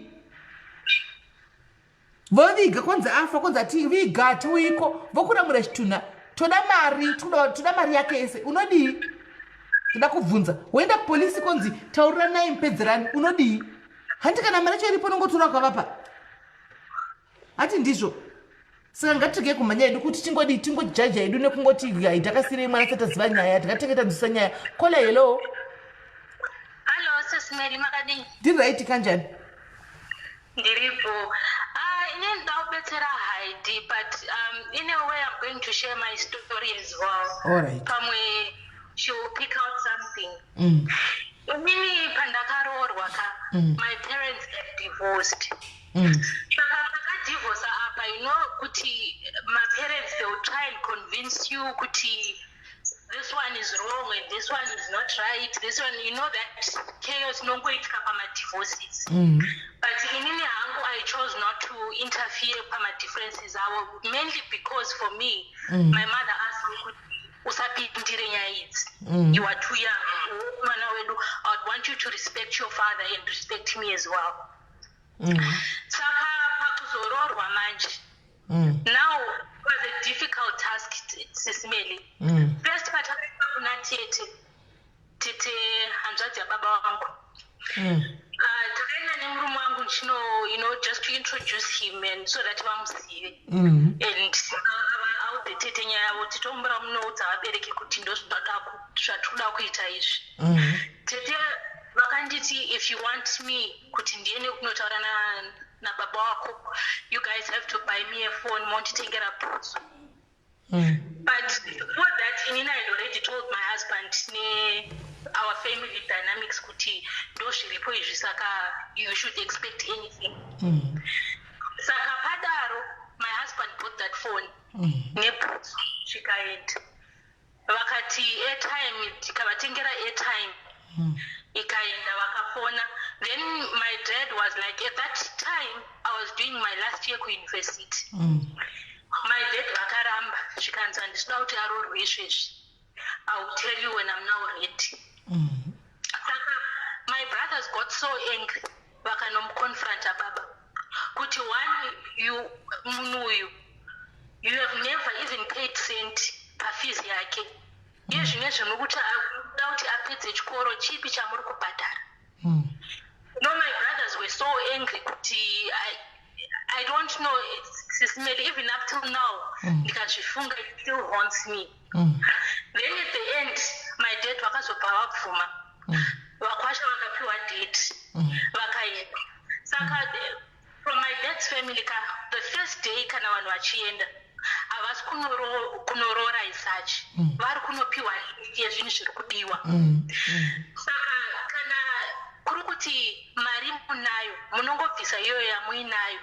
Then mozopiwa rimwe date. Movaudza iwo kwacho vataura kuti tozodzoka mari yetu tinge yakwana panguva yakadai, saka tiri kudzoka padate iri. Saka inini what happened with my husband, mari yese yaidiwa akabva abvisa everything, pangosara mombe chete. But cash wise akabvisa mari yese. Saka pabviswa mari, my dad vakabva vatora mari yese. Mai vanga havana kumbopiwa kana dhora chairo. Havana kumbopiwa kana dhora. My brothers vanga varipo. In fact, my mom vakatoudzwa kuti you're not supposed to be here. Havana kuuya. My mom was like, inini handina basa nazvo. For as long as you are getting married and you are sure kuti this is the person that you want to get married to, inini I don't mind. Let your father do whatever he wants to do. Saka my brothers vangopiwa, if I'm not mistaken, vakapiwa $20. My elder brother and my younger brother is 3 kumba kwenu. Saka zvadaro taenda kumba, and my mom was like, you know what? Don't worry about me. Inini chandukuda is for you to be happy and for you to have a better future. You are my only daughter. Saka I wouldn't want kuti, things to be messed up. Padaro, I made peace with it. Saka that was around April. Saka December I was supposed to get married. Saka vakasha vakazopa date yemuna June kuti tikuya kuzobvisa mombe dzakasara. Because before you get married, toda mombe dzakadai. Before muchato. Vakapa date kuti mombe taanadzo. Saka manje inini in my case, my husband anga ine mombe chaidzo, not money. Saka babangu vakanzwa kuti pari kuya dziri mombe, not money. Vakabva vajamuka. Havachabatiki. Apa inini my husband was based outside Zimbabwe. Atravela kuya kuZimbabwe kuti process is complete and chichi and meet the rest of the family. Family yes yakwana baba wangu, no one is answering their phones, no one is picking up their phones. That was on a Thursday, and the date was on Saturday. Made Mozranda Achema. Thursday, Friday, I was crying day and night. Could you really what is it that I've really done that is so wrong for me to be punished like this? So Friday, my uncle ndo vakazotora decision nemabrothers angu nanasekuru vangu. Anasekuru vakati, we cannot stop this. Vakwasha vatu already, we can't call them now kuti musasa uye anymore. Saka let's just go ahead. And then he whatever, because kwakasara mombe nehembe dzevabereki. Zvikanzi my elder brother will receive hembe dzababa, and then mai will receive zvinhu zvake. Saka pauya that Saturday, process yakompletwa and everything. Vakwasha vataura kuti vanasekuru vataura kuti we can now contribute towards my expenses emuchato and everything. Padaro, my husband akataura kuti when we made the decision to have a white wedding, akandiudza my husband kuti inini ndinoziva kuti vabereki vangu vanogara kumusha.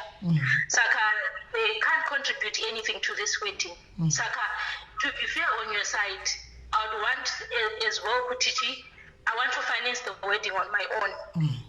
And then so that at least I know that your parents won't havana mari zvinhu zviri kunetsa and stuff like that.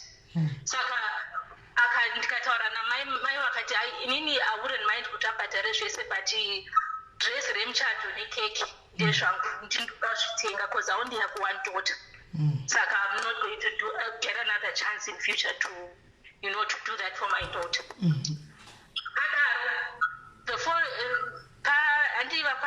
On a Saturday, then on Monday, my brother kaenda nehembe kunopa baba kuti ndozvinhu zvenyu zvakauya nevakwasha izvi.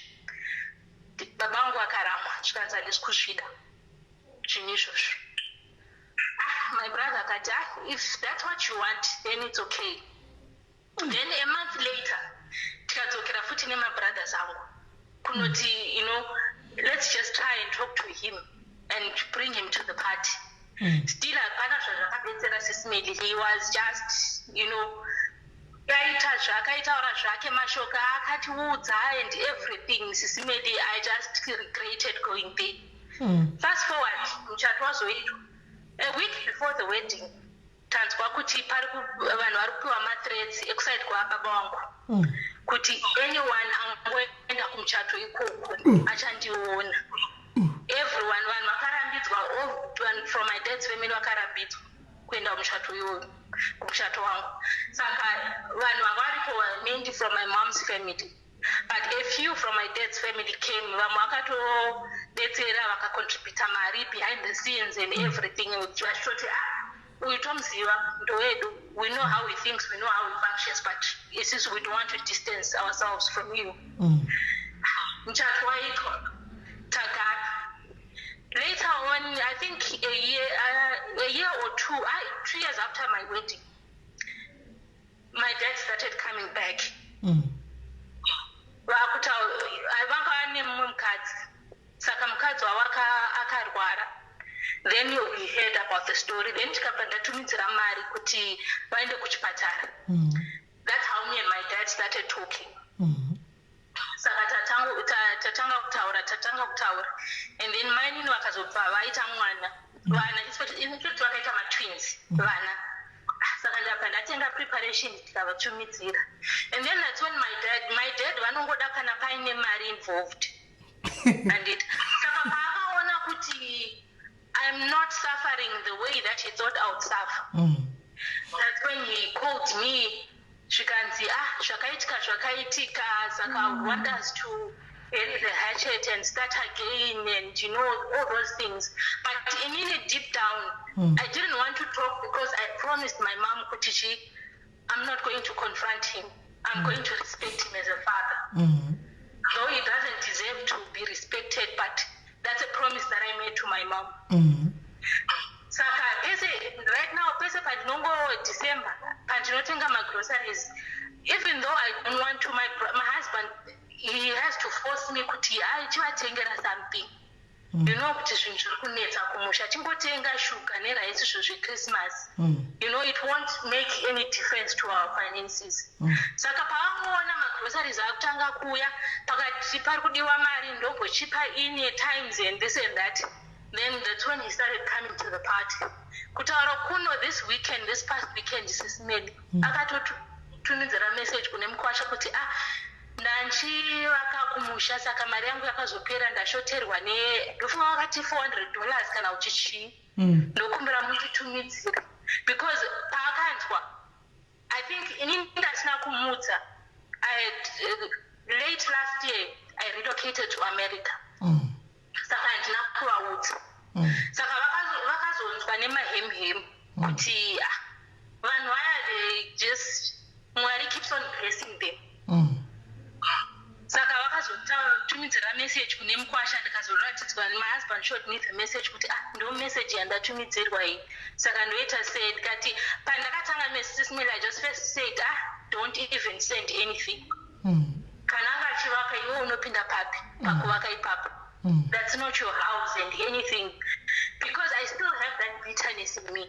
But at the end of the day, my husband akazopedzera tabvurana kuti okay, chingomutumira mari yacho zvipfuure. Saka for Heidi, I think at times it's best to just take a step back. There will come a time where everything will fall into place. You will just keep on praying about it. There are times when it will be so hurtful. In SIS MELLY, first year of my marriage was so miserable. So miserable. I was blessed in my husband is very supportive and all that. But first year of marriage, I was so miserable. I was so bitter and I was so hard to love, sis May.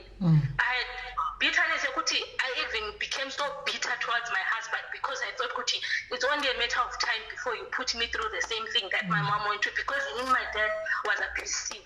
My mom and my mom is a quiet person. You know, she will tell people around and everything. She's a very quiet person. Saka, you know, those memories just keep coming back. And stuff like that. And now this man made life so miserable for us. Because my dad, they had the benefit of fees. But to a point you pay your fees, bring your receipts to Mariam. Babangu airamba kubhadhara SIS MELLY todzinga kuchikoro nemabrothers angu mai vanotsvaga mari vobhadhara. Pavabhadhara, if my father finds out chete kuti fees yabhadharwa, mai vangu vairovera marisiti iwayo to the point wekuti she has to bring the receipts and give him the receipts. Akanotora marisiti iye anoklema mari akunomwa mari yacho neshamwari dzake. Saka up till now, I still haven't forgiven him for that. Deep down in me, I haven't forgiven him for that.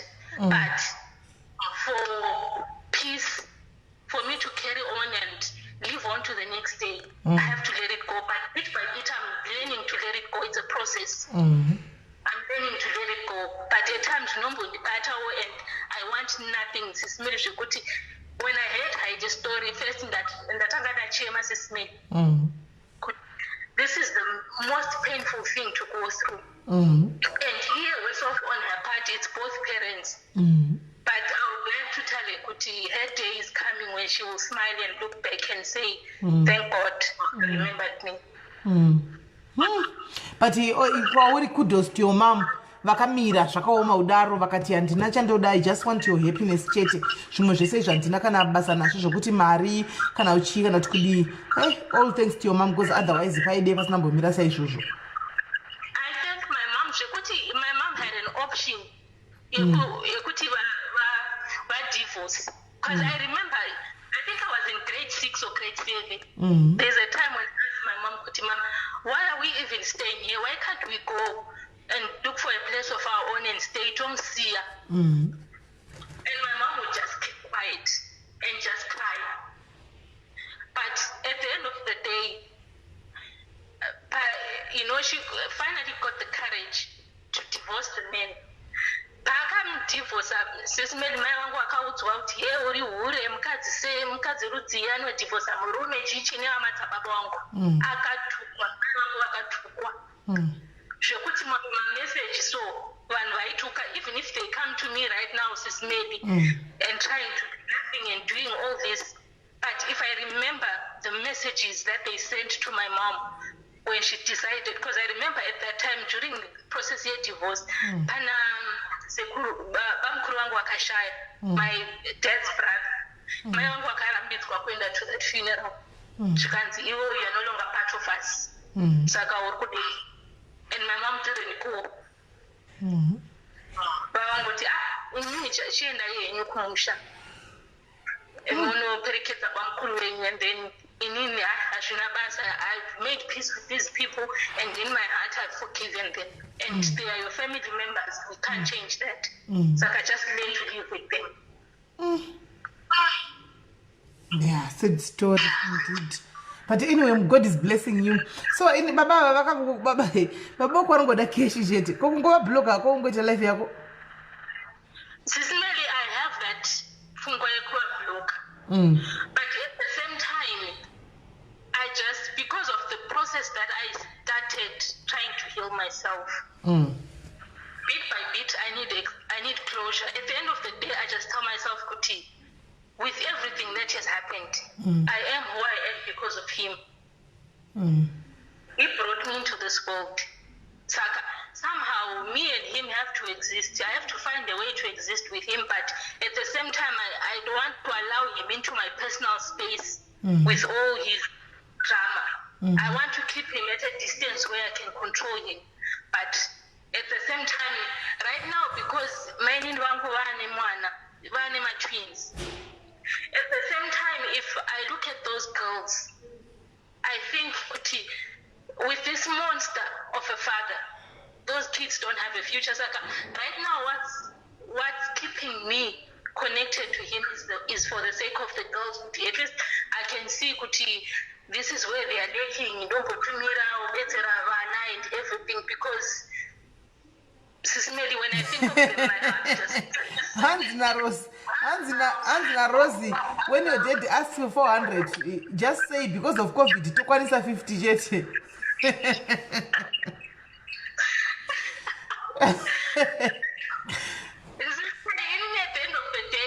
One thing that my husband taught me about money, it's just paper.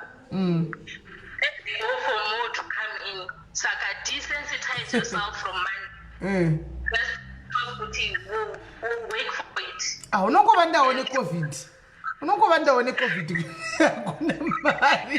COVID yakusukira kumabasa zvakaoma. One of these two girls, these two small girls. Right now, kumusha.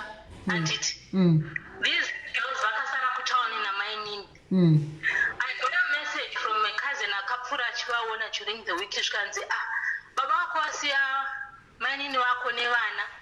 Hanzi vakatirwa bhaketi remachance nebhaketi. And these girls they're almost 2 years. And mainini, she can't afford to buy my baby formula and everything, and that zvikanzi hapana chikafu. If you can, just send something. Ungotumira munhu anonotenga kushopa sapeiri mari. Anotenga anovasira, because situation in NYAYA, I think even and then I thought this is my dad. I wasn't surprised because I thought this is him, because even isusu chikafu aisingatengi kumba mai vangu vaizvitengera chikafu iye kuti chikafu vana vanodya vana vanopfekedzwa hembe vanobhadharwa fees. To him that was a dream. It was something that was I don't think he understands the concept of being a parent and taking care of your children. So for the sake of my stepsisters, I just have touch with him and make sure that at least I give my young sisters a chance at life. Yeah, bless your heart, Kola. I understand ndaingowandawo ngeCovid. Ngoti ngeCovid yako. Zvina kumira mushe. Handina 400 ndine 20. Kana ndine ndakatoisa kublog kudhara. Andoona. But anyway, moyo wako wakasiyana, une moyo wako wega wakanaka zvisingaiti. May God keep blessing you. Varamba chikuropafadza kuitira kuti ukwanise kuzochengeta vanin'ina vako matwins akabatsirwa. At least pave ndatlende bless your mama vako ndo vane moyo wandatotya, because they vanga vari vamwe after what she went through. Ingane vakataura kuti mwanangu, even vana vemukadzi uyu hauna paunotosodera padhuze nava, handitodi kuzvinzwa, rega zvakadaro. But vanotosupporta whatever that you do. That's true. I story, SIS MELLY. Thank you very much, Kola, for sharing your story with us. Thank you very much. At least we now know kuti zvakaoma vanhu indlire kunze kumubereki wako chaichai can be ndlire chaiyo mubereki wako, kwete wepa next door kana kuti mamnini aiwa wako nyakukutumbura anokwanisa kuita undlire nenyaya yeyo $200 inenge yabvisa pamaroora oda kutongoitora yose asina kupawo vamwe. Zvakaoma. Nemaomero akaita zvinhu. Nemaomera ita zvinhu mazano vanhu anomborogwa maringaniko dzinoshamisira. Hapana, nokuti zvinhu zvakaomera munhu wese masivano. Ndo yaringada kungotora iroro iyoyo tubhobho iripo iyoyo kungotora wotiza nayo woenda.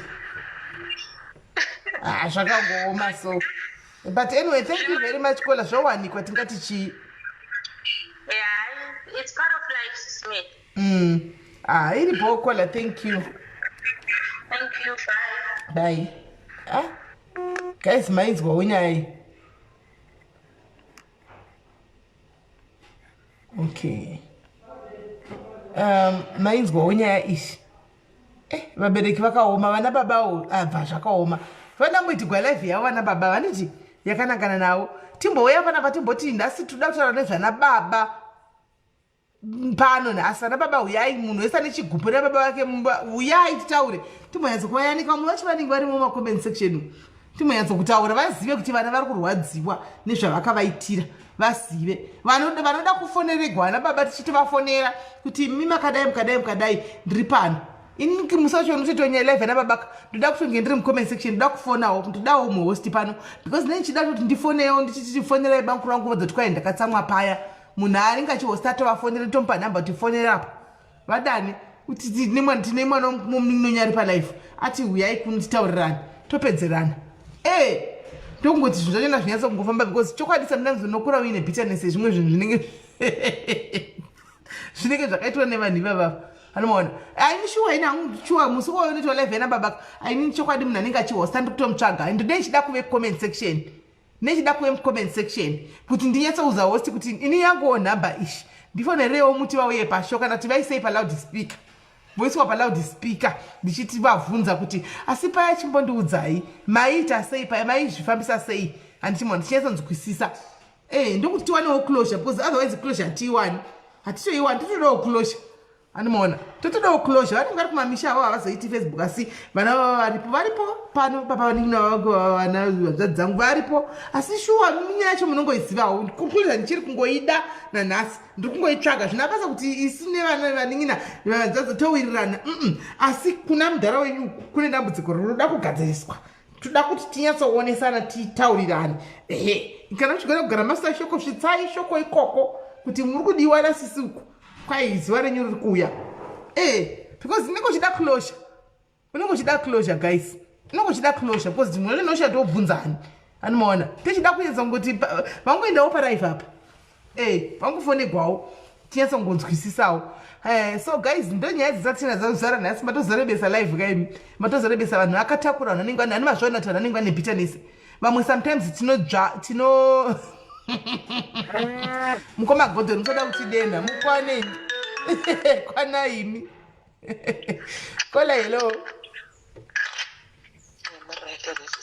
ndiri right kola muri sei ndiri right SIS-MELLY ka ndoda kutaura panyaya yakola vaivai vataura kuti zvone vakaenda vakanosiya mwana arwara ndaona macomments kana vazhinji vari kuti wakasiyirei mwana wakazviitirei wakaendesirei mwana kana usiri musituation hauzvione kukosha kwazvo SIS-MELLY da kukutsa inini zvakaitika kwandiri mwana aine 1 year something aingotanga mwana kugwina zvezvokuti makarara nemwana ka anogwina zvokuti mubhedha wese unosheka uzoona mwana akaita kudikitira anga asingarwari mwana but zvaingoitika usiku kutanga kuma 1 2 3 4 ndonguva yake ndozvazvaitika so zvikanda kutotyawo nezvazvo kuti zvinhu zvandisandambozviona zvakadai imi makamasiyana nababa wacho yes mwana achinonamatirwa nemafundisi achiita sei andimugona kusvika ndazosvika mwana pakuti mufundisi akati iwe ndipe mwana ndipote ndichirara naye kuno achirara mwana mumba kwamufundisi mubedroom namufundisi but still zvaingoitika ndizosvika vasvika patime yekuti vakanditi ndoda kuti ukure bhazi uende nemwana kumusha kwake ndakazvifunga ine kuti ndinoenda nemwana kumusha chirudziye inini pandakasiyana nemurume wangu I didn't know kuti ndandine numbu because of these politics things murume wangu akaitizvitiza zvepolitics izvi anditi ndokusiyana kwatakaita kwete kuti takarambana zvezvokuti pane zvaitika but yanga iri problem yekuti munhu anga akutya zvezvokuti anga akatorongerwa unzi ari kutorwa nevanhu vezano anditi saka ndoma vakaita saka murume aenda inini I didn't know kuti ndandine numbu pandaudza kune pandamuudza kuti ndozviripo but it's okay but amai murume nokuda kwokuti takasiyana matribes havana kuzvibhilivha ende havana kuzvifarira kuti vazive kuti kune nhumbi vakakwira bhazi vakauya shuwa vakazviona ivo kuti ndine nhumbi but ivo maziso avo havana kugutsikana vakaenda vakanoudza mwana wavo kuti uri kunyeperwa kuti ane nhumbi hana nhumbi siyana nemushona anditi murume ndokuti asei semunhu akabvawo ini ndisingazive iye asingazivewo but angozvitora sezvo andangozvinyarara but tairamba tichitaura chimuudza zvese zviri kuitika everything was fine.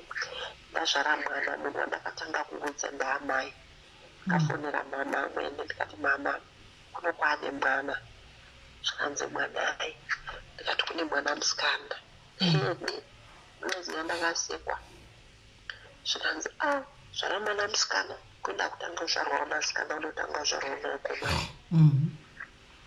SIS MELLY ndokupera kwazvakaita kana noti makorokoto kana noti chii imweni unowana udiki ndikapandati saka rizini yandinozoudzira murume kuti kwandazozvara mwana ndiyei pandangosiyana nazvo handina kuudza murume kuti kwaane mwana pandangonyarara.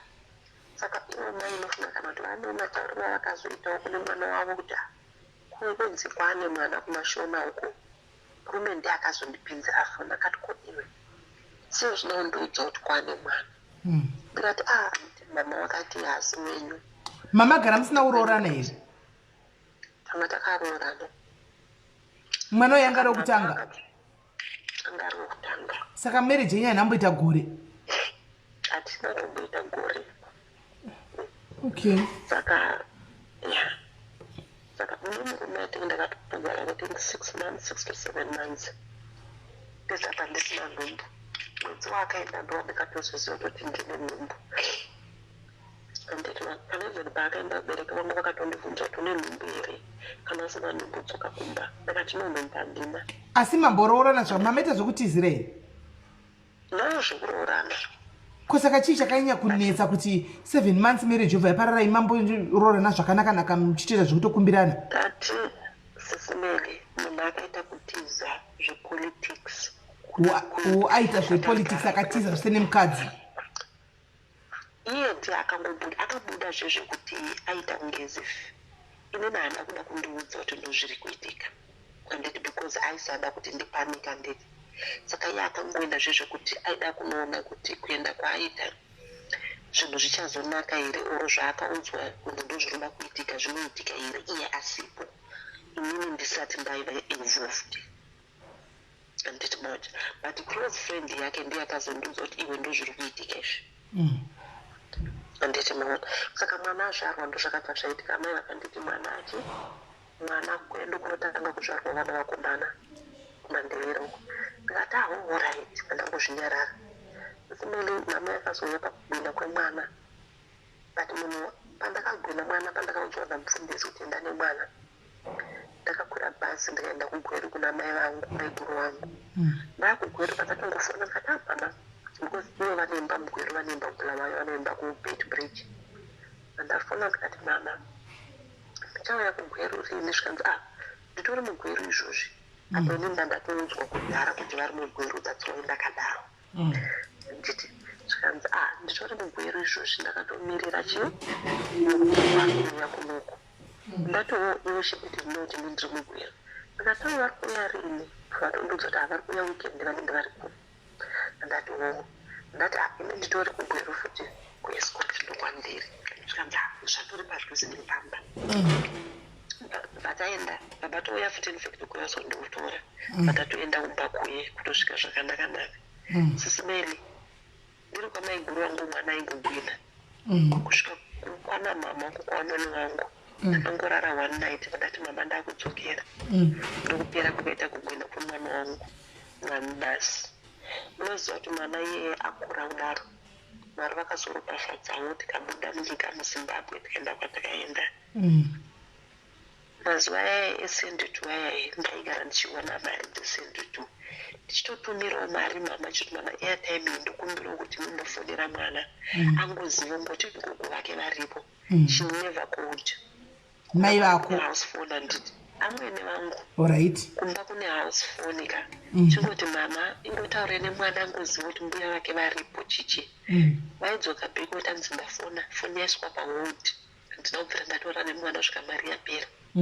Until today mwana wangu anga ine zita ravo. Saka murume wangu akazorora anditi vakatora zita ravo roro vakaripa mwana futi akazozvarwa. Saka akazodzoka ke kupolitics dzapera akadzoka ke kuZimbabwe. Ini and ndakazongoti no ndinotoona kuti pane tense between malanguages edu isusu zvekuti isusu tribalism what zvikona ndakazoona kuti ine murume kuti hatisina problem but murume wangu akazvarwa ari one sismele ndakatozviona kuti hazvibude because he was maplus boy handiti saka ndega ndakakurumidza kuzviona zvisati zvashata ndikati no handidi saka iye akazoitawo move on inini ndikangozvigarirawo until today I still have my child angori one but nyaya iripo sismele ndeyekuti until today havasati vataura nemwana wangu saka murume manje akuti ine ndakura mhuri yangu mwana ane makore mangani nawo mwana akuti ena 18 years 18 yes never even one day ambuya ravakamboti muzukuru wangu uye akandimbomufunza kuti ari sei never andotondinetsaka mukadzi womurume wekuti naine mwana ngaambotaurawo nani nemanjodzi dzake but chinonetsa ndechekuti mainini wangu kava vandotaura navo mukadzi womurume wangu vanogara neamweni but ivo mai havana muso vakamboti vanoda kutaura nemwana saka ndakatozviona kuti havatoiti saka ndogara ndichiudza kanevhe murume kuti saka zvandinomuita ndakamuudza kuti kana vakuda kutidzokirane mai vako ngavatange varatidza mwana wangu rume kana vasingakwanisi kuratidza mwana wangu rume nenava saka murume akuti paari kuti mhuri ari kureva mose maine mwana akutoreva aite seini namaine mwana saka inini sismeri ndotorwadziwa kuti mwana wangu haana relationship nambuya vake mirai saka dei panga pane relationship maamuri kuda kuende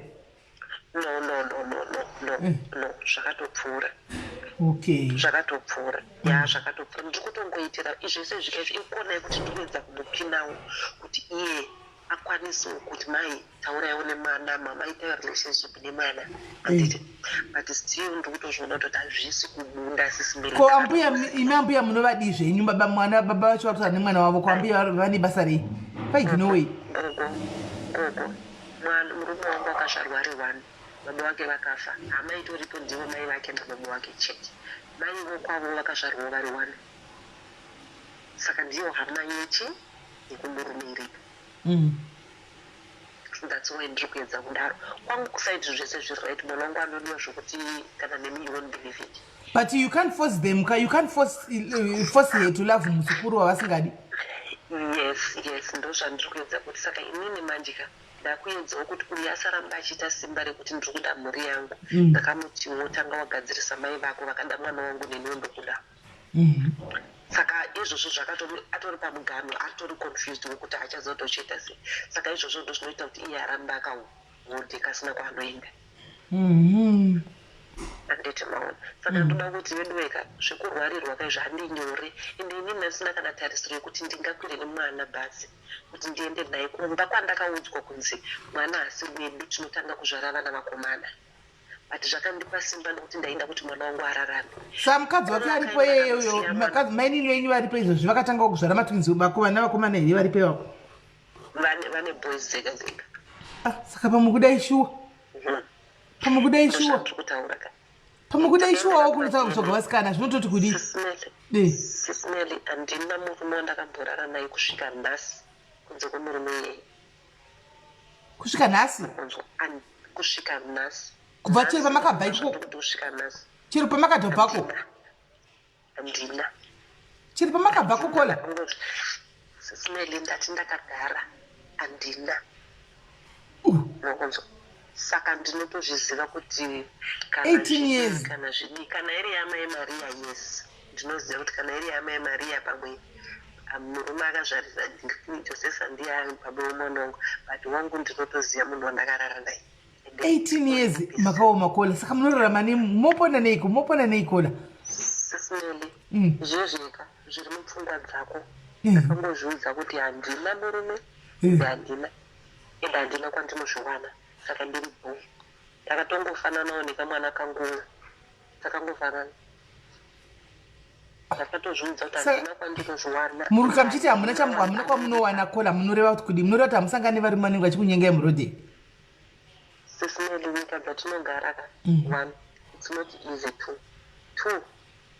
it's not easy zvasiyana nekumusha kwekuti ngotoko kunoko hakuna idzodzo ndosina kuchizoona vanhu vazhinji vakuita zveonline but inini one zveonline handiti ndakangozviudza kuti mwana wangu akura handingaiti kuti nditi ndasindaita murume marelationship emudasiparasimera kwaanoenda kungozvifumura vanhu zvinoedza kungofadza nyama dzedu but hazvina kwazvinondipa ndene zvirwere zviripo mazuva ano izvi hazvina zvazvinobatsira saka but semunhu wenyama akola semunhu wenyama tisine mafeelings zvino kana zvabata mudii kana sisimele ndakudza sisimele mwana wangu akura zvinezvi handidi kuti ndizoshaya it's very hard kuti upfuure mwana uri single mother kana kurera mwana uri single mother mwana zvaunoona achiita uchiita iwewe ndo zvaanoita mangwana ini ndikati ndaine murume mangwana ndoona ndine murume mangwana kune vamwe angu iye akatanga kuzviita tinomusunga sei anoti mama mukundirambidza zvinga ndo zvamunoita wani dai zvanga zvakaipa maizviitirei saka ndosaka muchiona ndakangoti let me just focus nezvemwana wangu mwana wangu aite upenyu hwakanaka and that my daughter she's going to university anytime really soon. Asi tengai zvenyu chimaikoro kola at least chimaikoro mwana hambochioni kola vadonha nai haungachifana direct vadonha ungachifana direct ndandatovapa zvangu zano ndikatengai chimaikoro mwana hachioni kuti mumba menyu mubedroom pe pamunoviga ndipapo but kola vakashinga 18 years but hey vane hunhu hwavo shuwa vane hunhu hwavo nokuti izvozvi chero vakatozowana munhu handiti vakatozoti nhasi wawana chero mumwe munhu asangana nemunhu vanotoita vanenge vatove virgin chairo kola 18 virgin chairo straight away ava ndo vakadzi kurora haikona kuonoka japisi murodhi vakadzokuwana pakaipa kola hello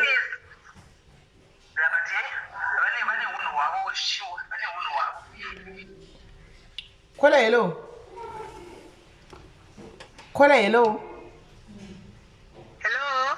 Masquera sei. Masquera sei. Taswira. Ndikuda kungowedzera hangu apo pane vaisa comment vachiti makasira chimwana chichi. Sometimes situation inokuforsa kuita zvinhu zvaunenge usina kutombotarisira kuti ndingazviita paupenyu semubereki nekuda kwekuti unenge wapinda pasituation imwe situation igokudza kuti izvi zvandatarisana nazvo izvi hazvitombodi kana mupurisa kana kuenda kune mutemo asi kutongoita sezvazviri ndakaita situation yekuti sisimeri ndaparadzana nemurume ndakaenda kumba kwedu ndine mwana anga asati atanga grade 1 kamu kuti mwana akuda kuenda kuchikoro ndikati nai vedu vechindipaiwo birth certificate remwana tsvage nzvimbo yemwana yechikoro ndandatumbiwa photocopy yebirth certificate unayo comment apa hanzi shuwa sisimeli kudiaspora vanhu vakawanda varume vakawanda vari kuita ngochani anerai mbekula saka ndatumirwa photocopy yebirth certificate iri certified enda naye kuchikoro kwandainotsvaga nzvimbo ndikasvika vanopa nzvimbo vakanditi panapa isu tinopa munhu nzvimbo ane original birth certificate photocopying machine iyo munoona ikagarapo iyo ndinofotokopa ndega ndai munouya nebirth certificate remwana ndakadzokera kumba then ndaigara hanzvadzi yangu tawayo akadzokera ndikati akati maiwana here nzvimbo ndikati akaishayiwa ndikwanzi kudii ndobva akataura abva atora mari yake muchikwana akati iyi mari teverai birth certificate remwana ndakatevera birth certificate remwana kumasvingo ndikasvika ndikati ndauyazotora birth certificate remwana kwanzi ndive neoriginal birth certificate baba vemwana vakandaira kuti I'm a teacher kana vasingakwanisi kukupa nzvimbo yemwana kuti aende kuchikoro usina nephotocopy randakakupa ndipe mwana wangu ndochengeta ndega ticha kumasvingo ndikati vaidzisa kumasvingo kupi kumasvingo kupi kuzaka kweona bhebi kola kweona bhebi iwe unobvawo kumasvingo kuzaka yoko ndibve kumasvingo kuzaka takasongana muchikona kuona imomo asi uriwo kumasvingowo zvakare tikatogara tese asi newe uriwo kumasvingowo saka ndanyimwa birth certificate remwana ndakaenda kumasvingo kwaigara sisi vangu firstborn namupedu ndobva ndasvika ndikataura sisi ndikati sisi bonai inzwai zvandaudzwa sisi vanga vana kupindura taime yandakavaudza masikati vakazoti maheruta akuvata vakanditi ndoda kutaura newe ndikati taurai ndakateerera vakati ndoda kuti upe baba wemwana uyu mwana wauyo ndikati munorevesa here vakati vapi kana ukaenda nemwana uyu ewe iko zvino unogona kuverenga kunzi pano hapana basa pabhedha kana kuti buffet of dogs ukaenda nemwana kana kukonanda uchikoro yachifananda uchikoro unofunga kuti mwana uyu unozoti kudii kwauri handina kupindura sisimeli ndakavata usiku hwese ndichifunga kuti ndosiana here kana kuti ndoita sei kuchiedza ndakati kwaedza ndikati kulast boni yasisi wangu ndikati naiwe ndaunotengerawo atm sisi wakati unoidii atm iwe ndikati ndoda kufonera baba vauye vatore mwana wavo ndobva vakati fona nefoni yangu iyi ine atm andafona ndikati havai mutore mwana vakauya vakatora mwana wavo vakaenda togeza wanda kutorongedzera kudzoka wai kwana ndabva mwana vakatora mwana vakagara naye towards January chikushakuda unofunga anga nemakore mangani vakagara naye ipapo achiita grade 1 5 years 6 years somewhere there alright zvino mwana iye ava form 3 saka vatora naye vakaenda vakanogara naye ini ndikadzokera kubulawayo ndikadzokerako ndakawanika hanzvadzi yangu ari kubasa baba wangu ari kubasa mudhara wangu ndobva azouya manhero akati ako mwana ndikati muridzi wemwana watora chii mwana wake havanambokomenta anything vangoti murume uyu akuda kuti tizotaura naye but uchinyatsoona kuti semubereki wangu arwadziwa ndikasiya zvakadaro pendi raiti rikabikwa sadza rinopora wakabata musuva mumaoko muchifunga kuti iko zvino ndava kudla mwana wangu wadla here ndageza mwana wangu wageza here holiday yaapuril yakati chisvika ndobva ndichaisa mwana pabhazi aimoza mabhazi ekuzimbabwe kufamba nemakondakta echikadzika vanasuko vaive aisi kubhazi ndakaenda ndikarogarira mwana wangu pandamuona ndione mwana wakatotwinga that's when pandakatanga kudya chikafu kutoti hachakupinda ndaiti ndikavata pilo inotota ine misodzi ichitema kuti sei ini zvichidai kwandiri eni takagara neholiday yaapuril iri shoti haina kureba semamwe maholidays pamaholidays ari kuzimbabwe takagara 3 weeks muvhiki rechipo kuti holiday yapera mwana wayo akatanga ngoita something zviri uye zvekuti nemi munoti kwezvi zvabhepi fungai kuti mwana ari grade 1 anga aziva kuti iko zvindakakurongedza mabhuku akutoti hey mama makawacha here hembe dzangu ko unondiudza zvekuwacha hembe wai ndoda kutodzoka chikoro chakutovhurwa ndakasina kuwacha uniform echichii then ndakatozvignwa ndikati then muroora wangu mukadzi wanzadzi yangu akati unotaura zvekuwacha uniform ndiwo unonowacha uniform here ndonovaudza kuti vandowachire uniform echichii kana holiday yakungopera so kwangosara 1 week yekuti holiday ipere anongobhiyevha imwe bhiyevha yekuti zvepanapa kaachati anenge kumba kwavanhu handiti ane bhondi nababa wake stereki kudarika ivini saka anenge ofunga kudzokera kakumba kwa it's not kuti bhondi sisimeli mwana yega ndikakudza kuti panotori nesomething zvezva zvekutoti ivo vanenge vane zvakamuita zvezvokuti akauya kwauri handiti anenge achiwa kuti ndiri kuenda kuna mai handiti but kana ava kwauri manje anogara newe short time achifila kuti ndina mama but kana nguva yake yekuti adzokere hafaniri kundinetsa kuti ndomudzosera sei because iye anoda kuti ndikaenda kuchikoro chino chikazodai vanenge vachitori nezvavakamuita vanhu saka izvi zvokunzi unosiya mwana wakamusiyira chinyi kana kuti chika vanhu vangajaja like that but hazvisiri izvo eshenjekuda kuti ndofana kuita izvi kana kuti handifaniri kuita izvi ndopanaida ngowedzera ivoita kuti asiye mwana kana kusamusiya but pakesi yenyu kola jeje yebirth certificate iyo yakabva toshingirira kuti munosiya ndakatorinyimwa zvebirth certificate sisimeli apa indiri kuda kuti mwana aende kuchikoro kunonzi kana mwana asina birth certificate hatimupi nzvimbo saka kana imi muri mai vemwana makabata photocopy mamusagoni kunopuwa rimwe birth certificate kunopuwa rimwe kuofisi ndoti rakarasika ka kana kuti kudii kamusvika kuti the birth certificate akarasika muri mai vemwana kamba kabata photocopy handiti kungobhadhira $10 zinodiwa yakudai $5 hameno kana chii mopuwa karimwe mopuwa rimwe racho maybe wanda kuzvifunga that way maybe nokuti kumuindisira birth certificate vedu mwana akatonzi aenda pakuti wogwara uyo uchigodza kuti saka ofa ndakatarisa here inchiziva kuti chiri kumurwadzisa chii kwete zvebirth ndodobhadhara mari ndikanodzoka nerimwe akatonzwa kuti munhu akuenda kuchikoro ashuwa but kana saka izvozvo ariko matave ne18 form 3 angori kwababa ikoko kana holiday ndikaenda kuzimbabwe anotokuya kuholiday kwadisi orai koko iye hauyi kunowo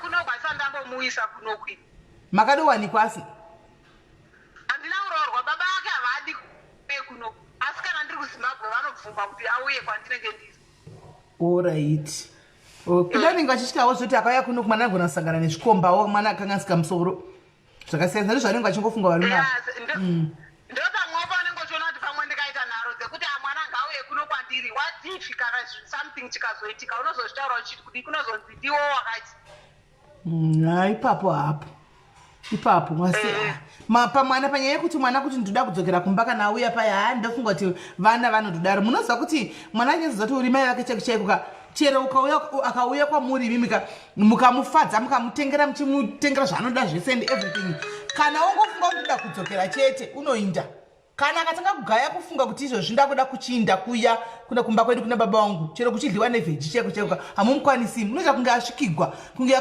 pasina afunga kumba kwavoko ndokwakakurira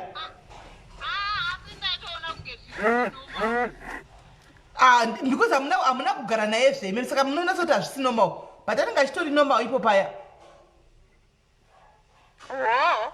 zvange zvitori normal ipo paya mufunge normal chaiyo hamuna kugara naye chete saka mimi chitongoti komwana chiise munhu auyawo 3 weeks dzese achifara ari para pawaiwonobvesa ndauda kudzokera daudi akajaira kwaakajaira ndokwaani kunenge kune mweyo mashamwari chii zvese ndoda kunovaudza nyaya dzekwandanga ndiri chii zvese ikoko unoda kutodzokera kumasure kwaakabva kwaanogarawo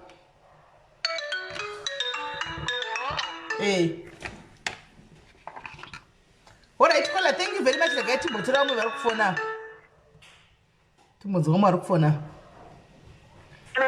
kola hello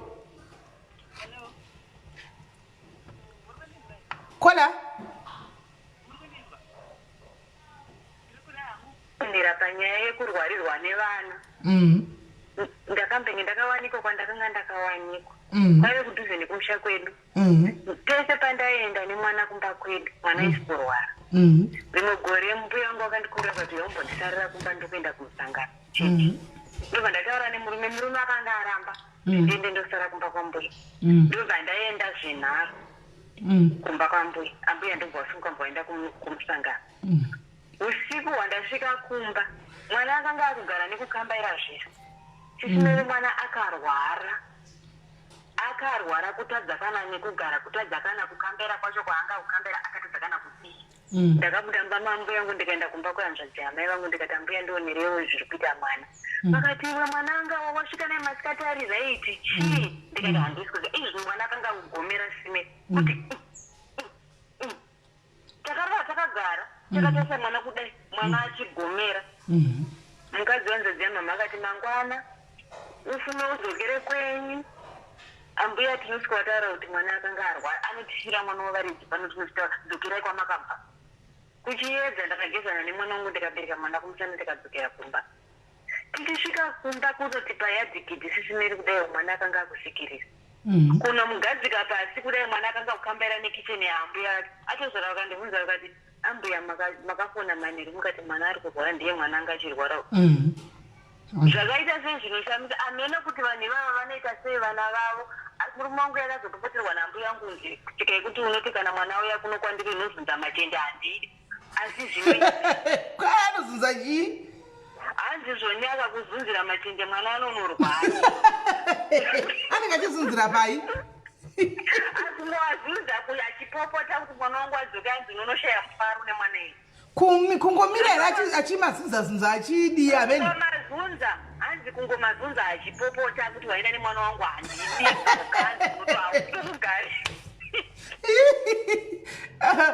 okay akapopoterwa ndokutozoti ndikwanise kuenda kunobvakacha nemwana akasandirwarira zvino maudza vanhu resipi pano maudza varume resipi ivi pano matoudza varume kuti ukazunza vakazunza akumiri mushe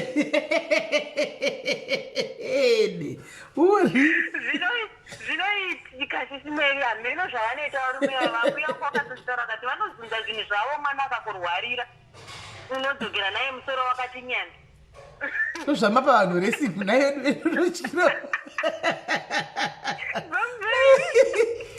kuti kwai mukazunza hapamiri mushe asi zvitogona kola hazvo ka is true because igore rapera muse igore 2018 pane musikana wamwe anondibatsira so muzimba ndofunga anombohawanza kumisa mashozi angu kudai zvinezvi kana anokuti vachaisana 4 pamwe anenge atove kumba kumbobikira vanhu vake akaita mwana nemunhu wekumozambique uko handitika arimo muno musikana iyi vanhu vamwe vanondogona kuziva nyaya iyi kana vari muno vanomuziva akaita mwana nemunhu wekumozambique saka aita nemwana munhu wekumozambique musikana ndobva vatanga kudanana saka mukudanana kudaro vakazosiyana handiti vasiyana kudaro baba vangu akuti chindipa mwana wangu iye achiti aiwa zvemwana handingakupi nyaya yavo yakanetsa zvikuinda kumakoti kupi achiti mwana handisimuki baba vakangoenda kumozambique kwavo koko vakati vachidzoka mwana anga achitamba panzapa kungoti dc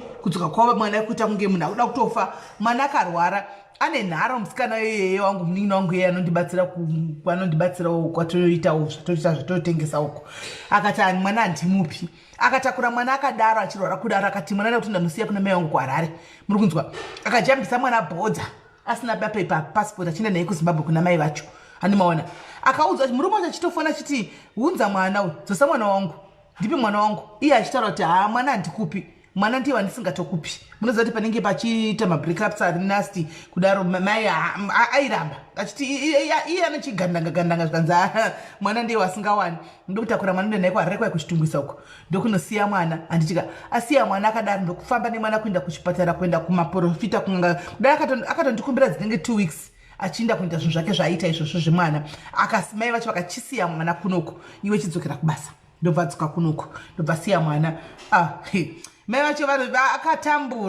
vakatambura naye mwana yeye vakatambura 1 minute hanzi anenge ari right achitotamba bhora nevamwe vana chikweshe chekuzimbabwe chiya achitotamba bhora nevamwe vana apo kudaro anongodonha pasi kudai kutoka kuti pfau kunge munhu akuda kutofa kubuda mafuro kunge munhu arohwa nezvinhu ngochi kwese kwaifamba naye vangonidzoserai mwana uyu kuna baba vake ndaimupa mwana uyu kuna baba vake iye mai vacho vofona vakapesera vati mwana uyu anondifira pano mwana womuchangano wokumozambique uyu yautore mwana unodzosera akati mwana handitori mai vacho akati aiwa ndinotokwira bhasi ndoya nemwana ikoko because handingazvikwanisi iwe kana uchiziva kuti unodii ita ako yaunoita but inini ari maoko mangu dai inondiomera mangwani akati mwana handitori mbozati anga akungotumira mari akabhloka mai kuda pawhatsapp kuzoita 2 months ka mai vakati feche kusvika nemwana vakati ndaya kuzosiya handisi kuvata pana handisi kudi ndaya kuzosiya mwana wako uyu handiti maona mwana wako uyu kungopinda kwavakangoita muno muchete kwai kungosvika kwakaita musikana wangu achititi kwai ndakaona mashura vakauya vakaita kubereka kumusana wangu mwana chachitukutuku kudai so angave kuma jai akanga vene makone chiko Luciana paya kudani ngangave kuma 8 years or so akaita kuya akaberekwa musana uko achingosvika payadhi chete pamai vake kuti asvika payadhi mwana kutoti ndigogo ndiburutsei ndiburutsei handisi kugwara ini kutosimba kuti kutoita chigwindiri chero iye akatotanzi ndatoti mai vangu asi pane zvavangu vachida kuita but dei ari mumwe munhu aide akati mai vanonyepa but aitozviziva kuti ndo zvaanoita kwai kutogwinya kutoti kutosimba kutoti suka maplates kutotanga kutotamba nevamwe vanhu kudaro kwai macho akati handa zvinhu zvandaikudza ndo zvinoita mwana wako izvi ini handingazvikwanisi kwai vakanovata kwanzvadzi yangu achirondedzera kuseni kwacho achiti ndamusiya kumba kuizvozvi so hameno agara naye vhiki kumba kuya akunopinda muvhiki renyu baba yazati mwana akauya ka handitika vauya vaona mwana handiti vaionera mwana kurodhuku vaya vaona mwana baba vaya vadzosera vati saka mwana hamusi kundipa zvikanzi mwana ati ndatomwanira nzvimbo yechikoro achadzidza pachikoro chirapo uchauya holiday baba vakati saka ndibvumidzi kuona mwana zvikanzi mwana uchauya paholiday ndopaachauya baba vaya vakati bho kungoende wakaita baba mwana akati atanga kwai mavana kuvata usiku esachibuda mututu baba vaya kwai vakafona vakati usiku vakati ari sei mwana kwai tikati ari kubuda mututu kwai vakati auchandipako kwai ndomasvika vakataura ngoti uchandipa zvako mwana usati watanga kuenda kuchikoro mangwana kudai so mwana kuchikoro chinyuwani kunodzoswa kudai mututu uya hausi kumira baba yavo achitofona kunge vanoziva dzosa mwana kusvikira ati abvunza ndodii ndikati iwe imboindisa kwababa vacho tione kuti zvinonoita here inga vari mudhuze imomo ingoindisa ndobva ndindakatomuperekedza tatakura mwana tisu nechibhegi chake tainda kwababa vaya tanosiya mwana takatosiya mwana wodosuka-suka achidokirina munogara baba vacho nachitokirina akati ari mazvano zvana ndichikudza ionai mwana uya tikati arega timbomupa vhiki tione kuti achagara here tikati manje chikoro ari kudhuze nekuna mai saka baba muchadisvika nababa vacho ndondiwari zvechikoro ndichamutsvakira sikofu anenge achiuya netransport inomunza mwana zveshe wauya kuchikoro kana kuchaita mututu uya kana kuchadii baba vatsvaka mukombi dzemasikofu dzedzotakura nechikoro inomusiya after school yomutora yomuisa kumba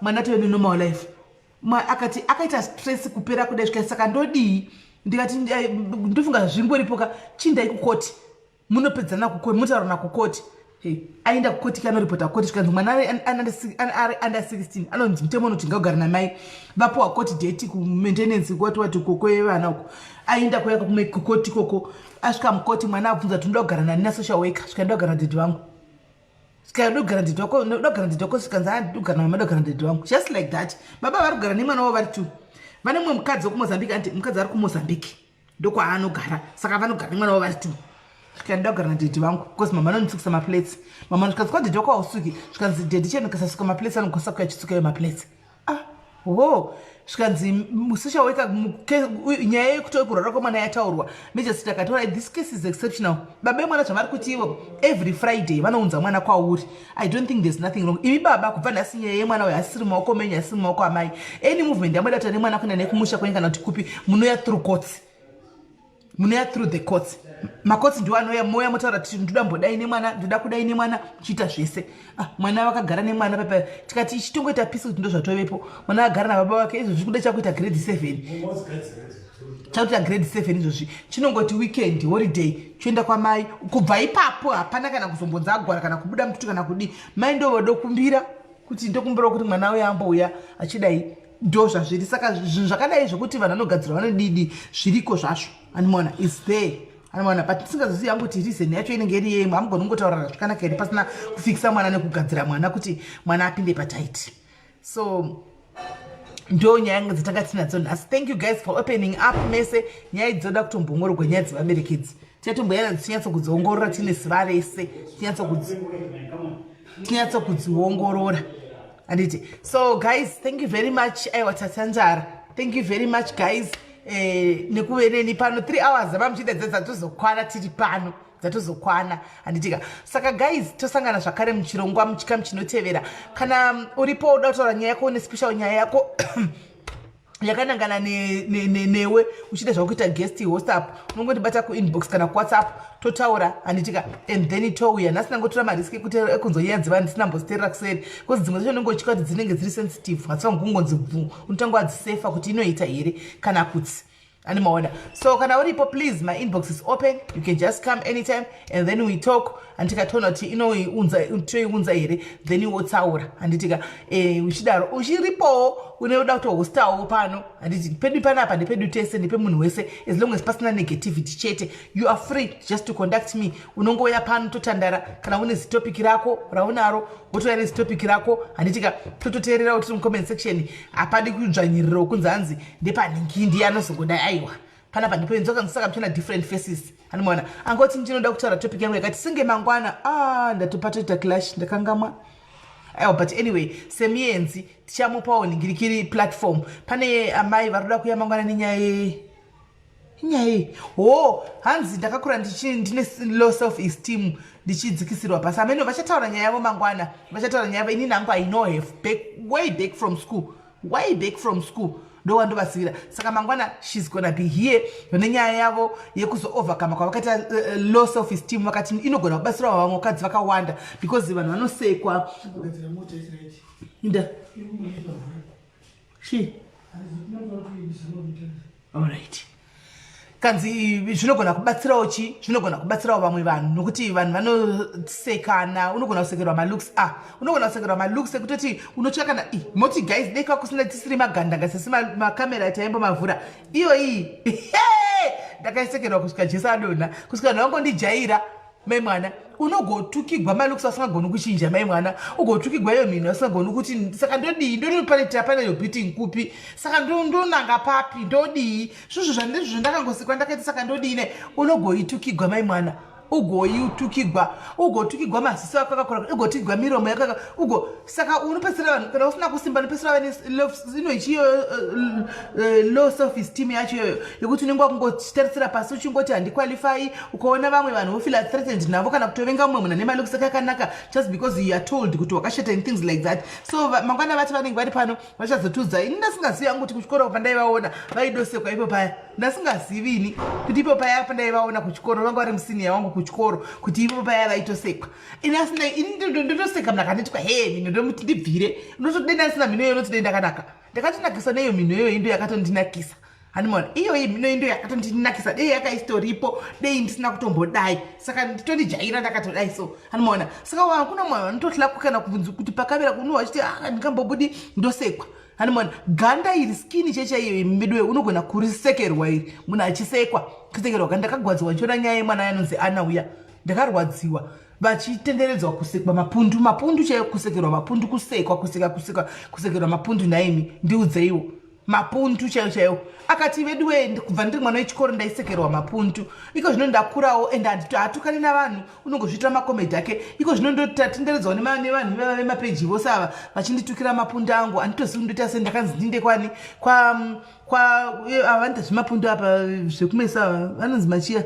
madermatologist hanimona ndokwandakanzi ndiende ikoko izvo zvina bhubhu nabrian tatiri bhizi kuvanhu vabhubhu garaji kuti timurezere mari yekuti amboenda kwadermatologist ikoko vambononyatsoongorora kuti mapundu achari kumbobva pai sei asingaperi because she has tried a lot of things pakatoita mumwe mudhayarizi akamutengera mafuta angu akati since ari manatural herbs aya imbozama izvozvi titumatumira kuzimbabwe mafuta iwayo kuti ambonozamawo mafuta iwayo achimirira kuenda kupi kunewo madokta emaskin aya aona so ndakaona achitwa pati comment section kusvika kuma 1.3 macomments vachituka vachisekerera vachimutuka nenyaya yemapundu iwayo mwoyo wangu wakarwadza asi ndangoti hapana hapo zvandinokwanisa kuita mucomment section unotanga uchadefendawo asi unozongoona kuti unapo unokwanisa kuti usvike handimaona because waituka iye namaititi nokuti akanga atogwa namaititi wawo sangana necelebrity mutaundi handiti ati ndakumbira kutogwa picture papai otogwa picture namaititi waposta ukati ndafara vedwe ndasangana necelebrity handitika maititi wokuda kamera yakaburisawo yemapundu ayaya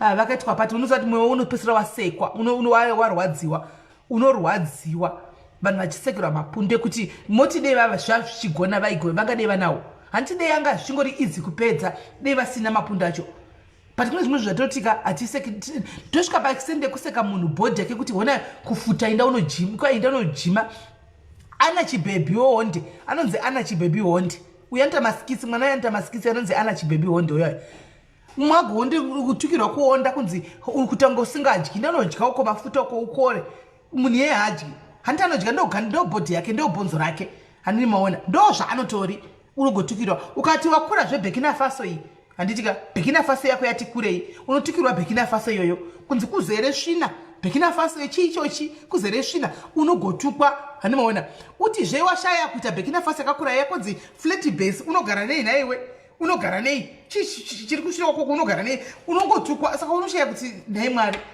saka dambudziko redu todiko chiko problem yedu iri papi hatina chakanaka hatina unono munhu anongotukwa hanimona ukatoonda kuti tonzine wakutogwara needziwe wazodai wedzi yaunoona yavanhu pafacebook waionepi changosara nechekuti zvinoti chingoseka munhu anotofamba newheelchair kuseka chirema chaiko kuseka chirema ndo zvatangosara kutitani. Saka low self esteem yemunhu anopesera asina self esteem zvachose munhu akadaro. Kune vamwe kune dzimwe nyika dzakafanira kuna America uko ndomboona vamwe vana vachikomita masuicide asekwa kuchikoro asekerwa maluxai achinzi atokomita suicide afa atirega ini zviurayi. Saka ndasingatomboziviwo kuti sisi vangu ava kuchikoro uko ndo ndandiri mudiki kwavari negore ivo vangu vari kumaform 3 vaidza same class nemurume wangu ini ndiri form 1 iyo vaenderana nababa vepano pamba. Saka ndaiti ndasingatozivi nokuti munhu anga ari brilliant stereki kuchikoro uko ndasingatozivi kuti vaitosekegwa vamene zvaitosekegwa kuti vaisekeiwo. Nichandoziva chekuti pataikura vaifamba step yavo vaive nestep yavo ndichavabvunza hangu mangwana si vaive nestep yavo yavaifamba zvokuti zvokufambisa vachifamba zvisingaiti zvoti vamwe vasagoni kufamba zvishoma animaona ndozvandongosiya but izvozvo havana handina kumbo vachiti vaikasekerwa izvozvo animaona munhu aingofambisa chiite chirongodi vaingofambisa vaingofamba animaona vaingofambisa vaikupiko nhasa vanonza kuya panasa havo ndichavabvunza mangwana asi baba maifamba paya maifamba nemagesi here titangosekawo zvedu tichiseibvunza pamaifamba maifamba seiko imi maifamba nemagesi because anga asingagoni kufamba zvishoma. Aiwa ndinobva ndangofunga hangu kaningi hakusi kuseka kuti kuvaseka ivo aiwa kuseka hangu kuti but kwakusiri kuremaraka kufamba step hakusi kuremara kuti chandoziva inini vaive nestep yavo ndochi chandoziva kufesi vangoriwo munhu ari bhoho. Saka ndochiva kuti vaisekegwei ndichandohwana ivo mangwana kuti chichaitika kuda vaisekegogonawo kuda ameni because vaitoningirira ameni asi zvestep kasi zvokuti kwai zvinosekesa izvo kana kuti kwai zvinodi ndisasingatombovaseki isu tatoseka nasi asingasekesa sikuti taingovajaira kuti kana uchida kufamba nawo wotomanya uri muzasi mavo uri musaidi ivo achifamba iwo ngochimanya taingoziva asi hakuna munhu aimbovaseka. Kana muchinda kuchibva kumaclassrooms muchinda kudining uko animaona kunodya handitika unotomanya uchitoita kakutojogerera kudai ivo achita kufamba zvoga zvotaingoziva. Saka unotoshaya kuti zvinhu zvaifamba sei asi mangwana sezvo vari muedzo wedu pano kana ndiri mufana wavo kandine kodzero yekubvunzwa tikutobvunza kuti paya maifamba sei kweimi zvii zvaiitika paya maimanya kana kuti maidii right. So guys rikaitidzidze zvimwe mangwana zvinyuwani kuti zvii zvinenge zvichiitikawo. Let it be a lesson to us, let it be a lesson even kune vana vedu kuti munhu asekwi munhu anokugamuchirwa sezvaari. Ini ndikana vakangokugamuchira nemino yemukana natoya nemino yemutoifarira iyi hakuna vanhu vakasekwa mino pari pafacebook sabhubhu neni Brian bhubhu neni nevanhu vakawanda saka vanga vasingadi zvemakamera handitika vaitotukwa Brian nabhubhu neni navamwe mbuya vaya vandisingazada kutaura nezita mino dzaisekwa mavaziva nditi mino dzaisekwa takasekwa mino indago but anyway upenyu zvogoda kuti usimbe kana uri pavanhu otherwise unopera strong yose unopera strong yose. Alright guys muve usiku hwakanaka mumovatapo tosangana mangwana